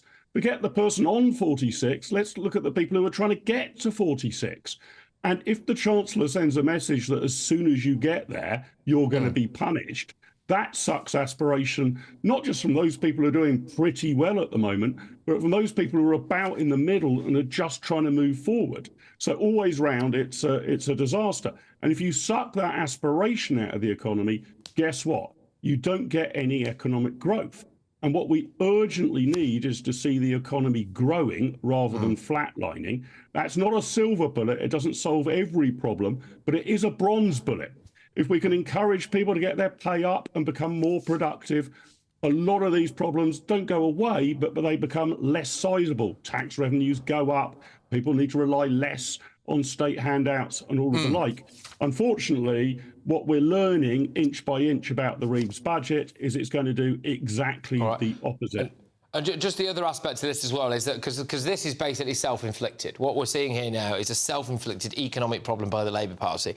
And then if you add on to that the self-inflicted mess that we've got in the North Sea, where because of relentless green policies, by the way, I would argue started very much under the Conservative Party, driven home by the Labour Party and Ed Miliband, we are not drilling at all in the new sea for any new oil wells. Meanwhile, Norway, same bit of sea, 30 this year, all of our bills are going up, huge net zero levies, etc., etc. I mean, this is again another self-inflicted way of making the British people poor under Labour, isn't it? Yeah, Patrick, you're bang on right. Basically, the Labour government's economic policy is to take everything the Conservatives did wrong and double it. It's absolutely extraordinary that in Britain, where we have decent fuel reserves, not just the North Sea, but we could frack for gas as well, we are basically prohibiting all of that. The British economy and British manufacturing, therefore, faces energy bills about 4 times that of the USA. God only knows how we're supposed to compete with America. And that dampens productivity, it dampens output. You can have carbon net zero or you can have economic growth. You can't have both. Pick a lane. And it looks at the moment as if the Labour Party is picking Ed Miliband's lane of no growth and lots of greenery. Look, what winds me up is just the fact that they must think we're incredibly stupid, that we can't see and feel everything that's going on around us. And one of the points Nigel Farage raised as well was about how competent or otherwise people are. And people can feel when they're being led by people who are utterly incompetent and have no experience of the real world. And that's exactly what it feels like now. Mark, thank you very, very much. Mark Littlewood there, the Director of the Popular Conservatives. For Labour's part in this, of course, they will say that they inherited an economic mess. There was already a black hole there. Things like Brexit have somehow, all these years on, still managed to make it worse. And I don't know what Ed Miliband would say. Maybe he'd just sing near a wind farm again and tell us it's fine. Coming up, all of tomorrow's newspaper front pages. And that biggie on the front of the Daily Telegraph. Heads are going to roll at the BBC. Find out why next. I forecast a perfect holiday in the sun. Weather looking good then? For sure, and no worries about our travel insurance. All Clear Travel Insurance sponsors GB News Travel Destinations Forecast. It's a slightly mixed picture across the Mediterranean at the moment. We've seen a band of rain across Eastern Europe that's now slipping its way into Greece tomorrow, so if you are heading out there, don't forget the umbrella. But many other central areas seeing some quite nice sunshine, but there's another band of rain beginning to push into western Portugal and northwestern Spain. This coming quite soon after they've had localised flooding last week, so there could be some further issues there. That rain band will slip across other areas of Spain, but elsewhere staying largely dry. All Clear Travel Insurance sponsors GB News Travel Destinations Forecast. Evening, welcome to your latest weather update from the Met Office here on GB News. Bit of wet weather around tonight and tomorrow. In places, that rain will be heavy too. Staying quite mild, staying quite blustery as well, with the best of any dry and bright weather across the north. Low pressure is dominating, sitting up to the northwest. A whole host of weather fronts and isobars sitting across us, telling us it's going to be windy and, in places, wet lines of rain, just kind of affecting northern England, Northern Ireland, parts of southern Scotland and Wales. Rain particularly heavy over Cumbria, where we do have a Met Office yellow warning in place, returning to southwest England later in the night. Northern Scotland turning a little clearer, could dip down to single figures here, but for most, double digits, a very mild night, and some places staying in the teens. A mild start then, but it will be a wet start, particularly over parts of northwest England. Showers coming into northwest Scotland, but actually a good part of Scotland should have a dry start to Tuesday. May even be a bit of sunshine around. Same goes for the north and the west of Northern Ireland, but quite a bit of cloud close by to Belfast. Could be a bit wet here. Certainly looking very wet across Cumbria in the morning. Much of West and South Wales and Devon and Cornwall also starting pretty soggy. The rain getting heavier and more persistent here through the day. That is an area we need to watch. Potential for some local flooding and certainly a lot of spray and surface water on the roads. Much of eastern England will stay dry. Quite a bit of cloud around here and still quite breezy, although not as windy as today. The wind strengthening though later in the southwest. Another pretty mild day, double digits, and many places staying in the teens. Wednesday's also looking mild. Again, much of northern Scotland dry and bright with some sunshine. Again, most of England and Wales cloudy with wet weather, particularly over western England and Wales, spreading back towards Northern Ireland and southern Scotland later on. With a bit of brightness across the southeast, we could again get up to 16, maybe 17 Celsius, but again, quite breezy, particularly so in the south. You want to know what's really going on in the corridors of power? Labour don't know what to do with you half the time, and that makes you quite lethal in the chamber. Get behind the headlines with Chopper's Political Podcast. Join me, Christopher Hope, as I sit down with the great and the good of British politics. We'll see where this ruling takes us. These are the stories shaping our nation. Chopper's Political Podcast, available now on all platforms. Listen in and stay ahead. Decisions made in Washington aren't just shaping America, they're shaping Britain too. From migration to global security, from crime to health. Whatever happens in the White House today will be felt in your town or city tomorrow. That's why The Late Show is live from Washington, D.C. Cutting through the politics to show you what it all means for Britain. The Late Show live every night at midnight. Only on GB News, Britain's news channel.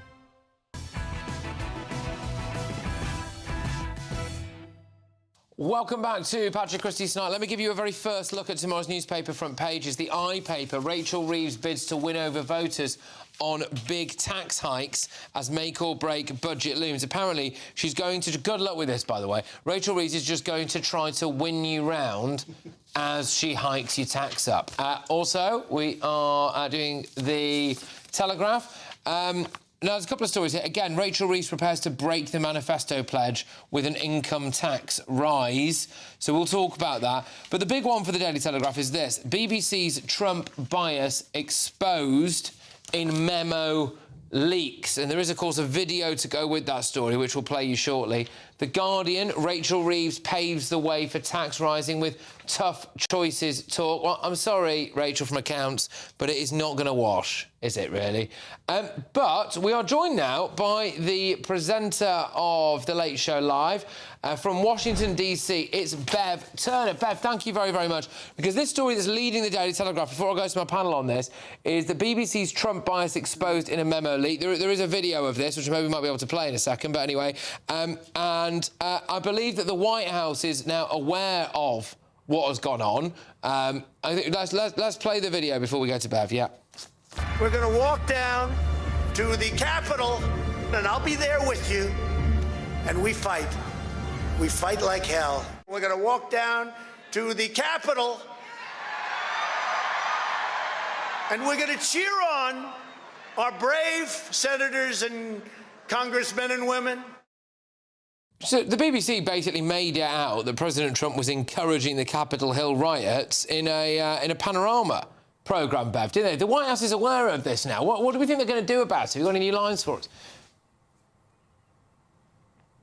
We don't know, Patrick. That clip you've just seen, if it wasn't clear for viewers, those were statements made nearly an hour apart.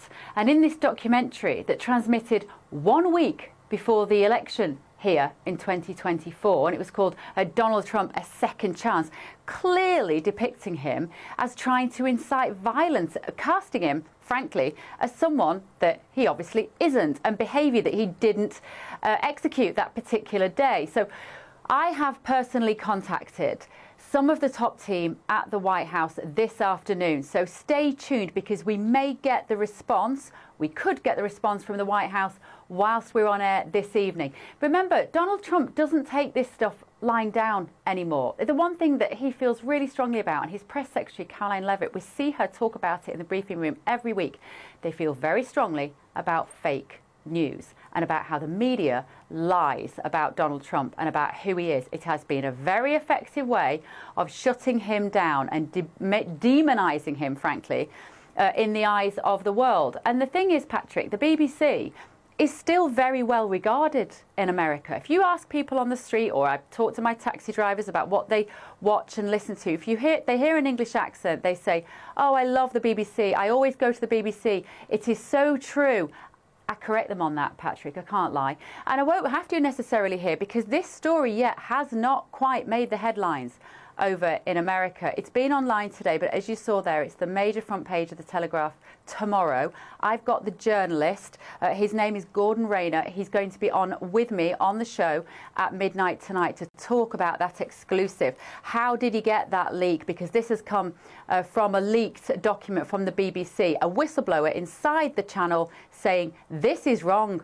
We are not being truthful." So we'll be digging into all that at midnight, Patrick. All right, Bev, thank you very, very much. I'll just add as well that Donald Trump Jr. has actually posted about this. The fake news reporters in the UK are just as dishonest and full of ass as the ones here in America. So Donald Trump Jr. is across this as well. And thank you very much, Bev. We'll come to you later on. Of course, as well, Jake, I'll start with you, because you raised a good point. President Trump has form for suing people, doesn't he? Well, he sued, I believe it was CNN, for doctoring a video in a similar way. Which was, I think, tens of millions of dollars that he got back. But let's be absolutely clear what the BBC is. It is our state broadcaster. It is an arm of the British government, although quasi-independent, but it is still regarded as a state broadcaster. And while we would have nuances in this country, we say, well, it's supported by the licence fee rather than direct taxation. It's actually supported a bit by both of them. There is some direct taxation that goes into it.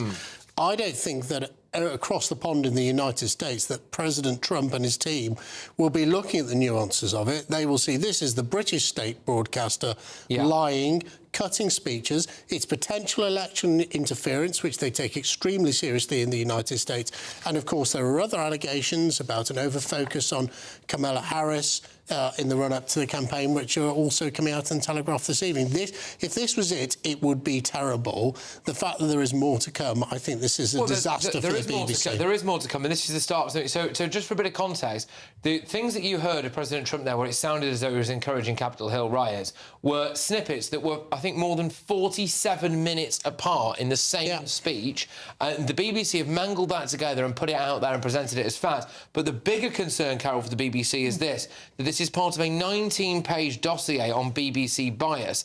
And the dossier said as well that the senior executives at the BBC and the BBC's chairman have ignored and dismissed a string of serious complaints raised by the corporation's own standards watchdog. It's irrefutable proof of BBC bias, isn't it? Completely. You know, this is what Big Brother is all about. This is Big Brother stuff. As Jake said, the state broadcaster, they have faked a Trump speech. I mean, this is trying to brainwash the British people with lies. Trump's always talking about fake news. This is fake news. And this 19-page dossier lists lots of things that have been ignored by the likes of Tim Davie, by the chairman. We saw what happened with Bob Violent. Nothing. They seem to get away with this all the time. They need to lose their charter over this. The charter's been reviewed in 2027. And this shouldn't just be about sacking people. This should be about sending people to jail. This is misrepresenting the news, the state broadcaster. This is what happens in North Korea with Kim Jong-un. It's what happens in Putin's Russia, what's happened in China. They distort and misrepresent the BBC. That's what's happening here. Is very often, I find, a cabal of incredibly smarmy people who, what they do is they sit there and say that there's absolutely no bias whatsoever, and then when they leave, they'll start a really left-wing podcast. And we all know how they feel about it, but they're pumping that out. To your average Tom, Dick and Harry who's sitting there watching the BBC Panorama, they will take that as absolute fact, and they will have watched that clip and they will have thought that's what President Trump actually said and what he meant. And it appears like that's just a catalogue of more damning things that are still to come, Benjamin. I mean, look, I think it probably could be clearer that they were different parts of the speech. But there's no dispute that this is exactly what he said. He said about fight like hell. He did not. And even a congressional report found that he summoned the mob in those streets. Donald Trump released people that were in that mob when he got back to power. And so we know that he wanted these Capitol riots, that he encouraged there were no and it's federal understandable charges. that Panorama reflected that. Ben, stop this. There were no federal charges brought against him for incitement to riot, which is what you've just said he did. He did not. He was cleared of that completely. He told people to fight like hell. You can't. Right? That wasn't fake. That was real. He said he would demonstrate. That was what we just saw. No, because he matched it together from a different part. But he said it, didn't he? He didn't. Did he say what was he saying fight like hell about? Exactly. You're being stupid. Who was he telling to fight like hell? What he said to the demonstrators. Well, you don't know, do you? I think it's obvious. He said to the demonstrators he would walk peaceably with them through the streets. He did not say we'll fight. And then said fight like hell. No, he didn't. He didn't mean physical fighting. There's a slight thing which I know you're a bit on the wind of a side, Benjamin, but there is a thing like if someone says one phrase 47 minutes after they've said something, doesn't mean they're talking about the same thing. It's not connected necessarily. I remember the night vividly because I was duty editor of the paper that night, and it was quite something. OK, fair enough. Well, look, a BBC spokesperson has told GB News, whilst we don't comment on leaked documents, when the BBC receives feedback, it takes it seriously and considers it carefully. Michael Prescott is a former advisor, this is the guy responsible for, I think, the leak or whatever, I don't know, looking into the leak, to a board committee where differing views and opinions of our coverage are routinely discussed and debated. Do we think they'll do anything about it? Do we think anyone will lose their job? What a typically smug response from the BBC. Do you think they'll just carry on doing this stuff again and hoping that people like us don't notice it? Yes, of course they will. Anyway, it's good for GB News. You keep doing exactly this stuff, BBC. We will keep beating you in the ratings for your news channel. But coming up, breaking news tonight. I've got more details on what Rachel Reeves is going to do with your money. Next. Britain deserves a newsroom that puts the facts and your voice first. Well, and that's what you get on GB News. Lively debates, lively conversation. And we're not afraid to hold power to account.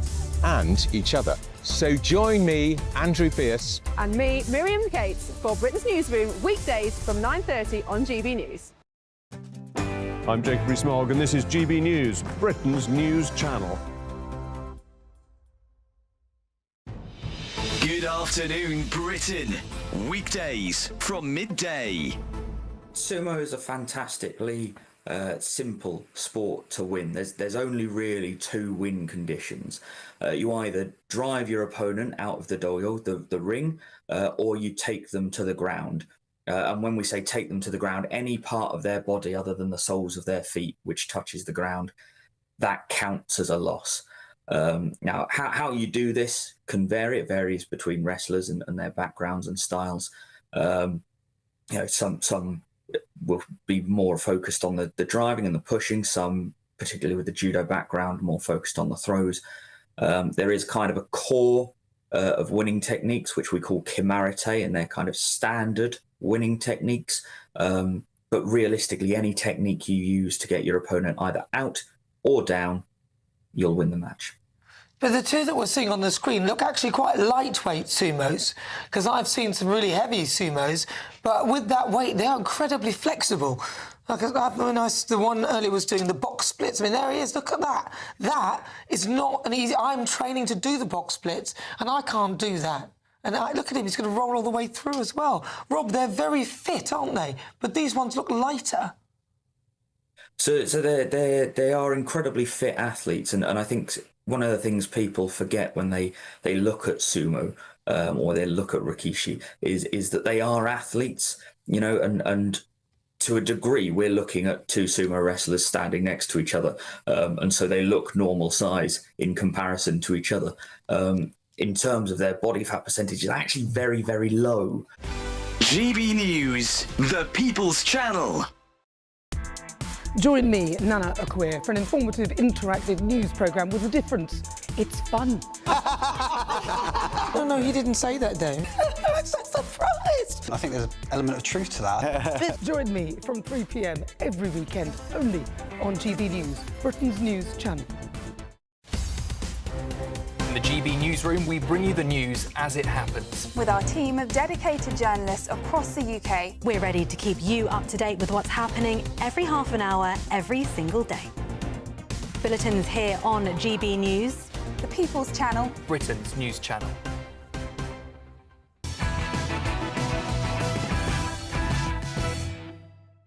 All right, welcome back. I've got some more front pages for you now. The Daily Mail, Reeves softens us for a tax betrayal. So it really, Rachel Reeves, it looks as though is going to break those manifesto promises. It's on the front of 4 national newspapers. The Times, we've got police failed to catch rail suspect a day earlier. This is the alleged attacker. Picture of him appearing to be in a barber shop with a knife the day before he went on to allegedly stab several people on a train. The Sun have gone for a very similar headline.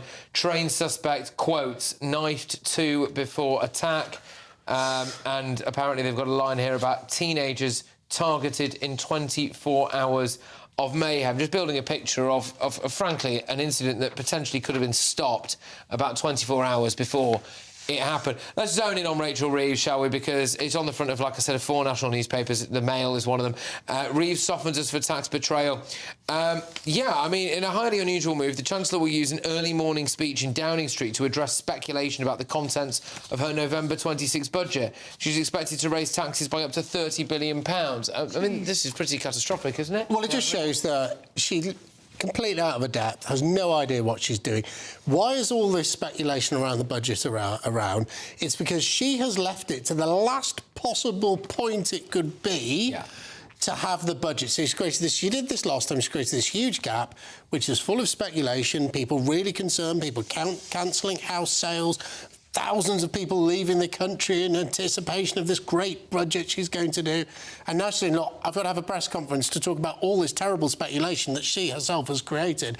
And it's pretty clear to me the Christmas present from the Chancellor just a month before Santa comes down your chimney is going to be that she's going to whack you and your family with a massive She shouldn't even have a job. She broke the law. She broke the law. She's a criminal. She should have been fired last week, but this government protects the criminals in the cabinet. This is incredible. This is the woman who actually said she would not bring any more taxes on the British people. She said working people. And as you mentioned before, she's now trying to redefine what the term working means. The woman lies all of the time. She's even said here that she's going to warn the public finances are in a worse state than previously admitted. She was in America 3 weeks ago saying what a fantastic state we were in, that the country was doing brilliantly well. She steadied the ship, which is why, was all about thanks to what she did to the pensioners last winter.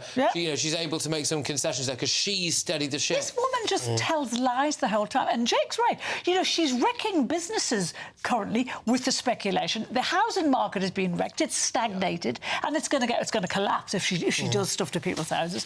It's just astonishing. Why is she still in the job? Well, she broke the law over the housing thing. She's also a massive crybaby, not once but twice, as far as I can see. And now she's going to talk to us about tough choices. She lied on a CV. Why she's got wasn't entirely honest about the CV. I'll put it that way. And now she's going to apparently break a manifesto pledge and ramp up income tax, supposedly, and put people who are on 46 grand a year into the higher tax bracket. This is why you shouldn't vote Labour, Benjamin, isn't it? I mean, we'll see what happens. You know, the decisions that the budget will have taken will have been made by now because they take 3 weeks with the Office of the Budget Responsibility. So some of what's being leaked is probably to see how to present it on the 26th of November.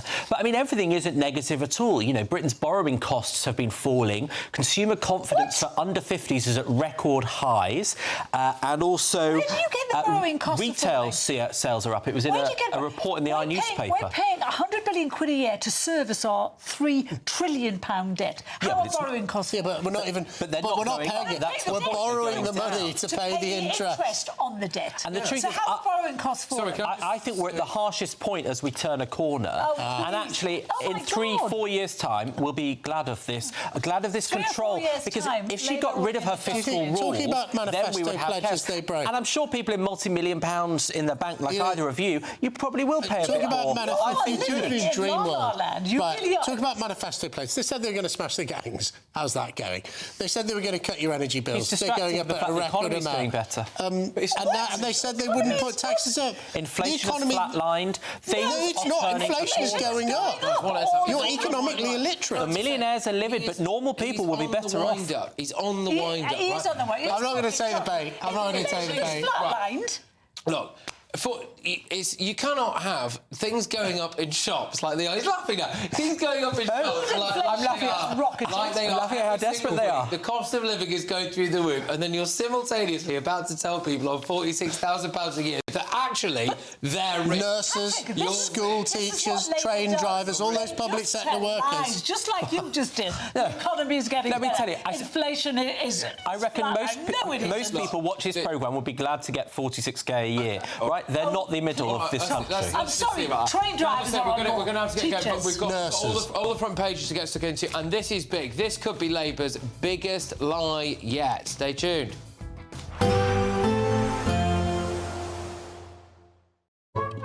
Today's outlook: cool, calm and completely horizontal. Boxed aircon sponsors the weather on GB News. Evening, welcome to your latest weather update from the Met Office here on GB News. Bit of wet weather around tonight and tomorrow. In places, that rain will be heavy too. Staying quite mild, staying quite blustery as well, with the best of any dry and bright weather across the north. Low pressure is dominating, sitting up to the northwest. A whole host of weather fronts and isobars sitting across us, telling us it's going to be windy and, in places, wet lines of rain, just kind of affecting northern England, Northern Ireland, parts of southern Scotland and Wales. The rain particularly heavy over Cumbria, where we do have a Met Office yellow warning in place, returning to southwest England later in the night. Northern Scotland turning a little clearer, could dip down to single figures here, but for most, double digits, a very mild night. Some places staying in the teens. A mild start then, but it will be a wet start, particularly over parts of northwest England. Showers coming into northwest Scotland, but actually a good part of Scotland should have a dry start to Tuesday. May even be a bit of sunshine around. Same goes for the north and the west of Northern Ireland, but quite a bit of cloud close by to Belfast. Could be a bit wet here. Certainly looking very wet across Cumbria in the morning. Much of West and South Wales and Devon and Cornwall also starting pretty soggy. The rain getting heavier and more persistent here through the day. That is an area we need to watch potential for some local flooding and certainly a lot of spray and surface water on the roads. Much of eastern England will stay dry. Quite a bit of cloud around here and still quite breezy, although not as windy as today. The wind strengthening, though, later in the southwest. Another pretty mild day, double digits, and many places staying in the teens. Wednesday's also looking mild. Again, much of northern Scotland dry and bright with some sunshine. Again, most of England and Wales cloudy with wet weather, particularly over western England and Wales, spreading back towards Northern Ireland and southern Scotland later on. With a bit of brightness across the southeast, we could again get up to 16, maybe 17 Celsius, but again, quite breezy, particularly so in the south. Today's outlook: cool, calm and completely horizontal. Boxed aircon sponsors the weather on GB News. Well, I regret to inform you that it's happening. Rachel Reeves is about to do the biggest manifesto pledge break ever and actually hike income tax on top of several other taxes. That is being widely reported on 4 national newspapers tomorrow. In fact, she's so nervous about it, she's going to do a big speech telling you exactly why she's doing it. I think it's Labour's biggest lie, yeah. Also, talking of lies, the BBC's been caught out. Panorama, of all things, has doctored clips about President Trump. Get BBC Verify on the case. We're giving you the chance to win your entire Christmas this year paid for by us. First, we'll give you an incredible £30,000 in tax-free cash. Then we'll give you a further £10,000 cash to spend on all your Christmas presents, even the tree. Christmas lunch, that's on us too, with £1,000 in shopping vouchers to spend at your favourite supermarket. Finally, a GB News Christmas goodie bag. For a chance to win, text WIN to 63225. One entry costs £2.50 plus one standard network rate message, or text bonus to 63225. 5 entries cost £5 plus one standard network rate message. Go to gbnews.com/win. Entries start at £2.50. Call 0903 686 3232. Calls cost £2.50 plus your network access charge, or post your name and number to GB17 PO Box 8690 Derby DE1 9TT UK.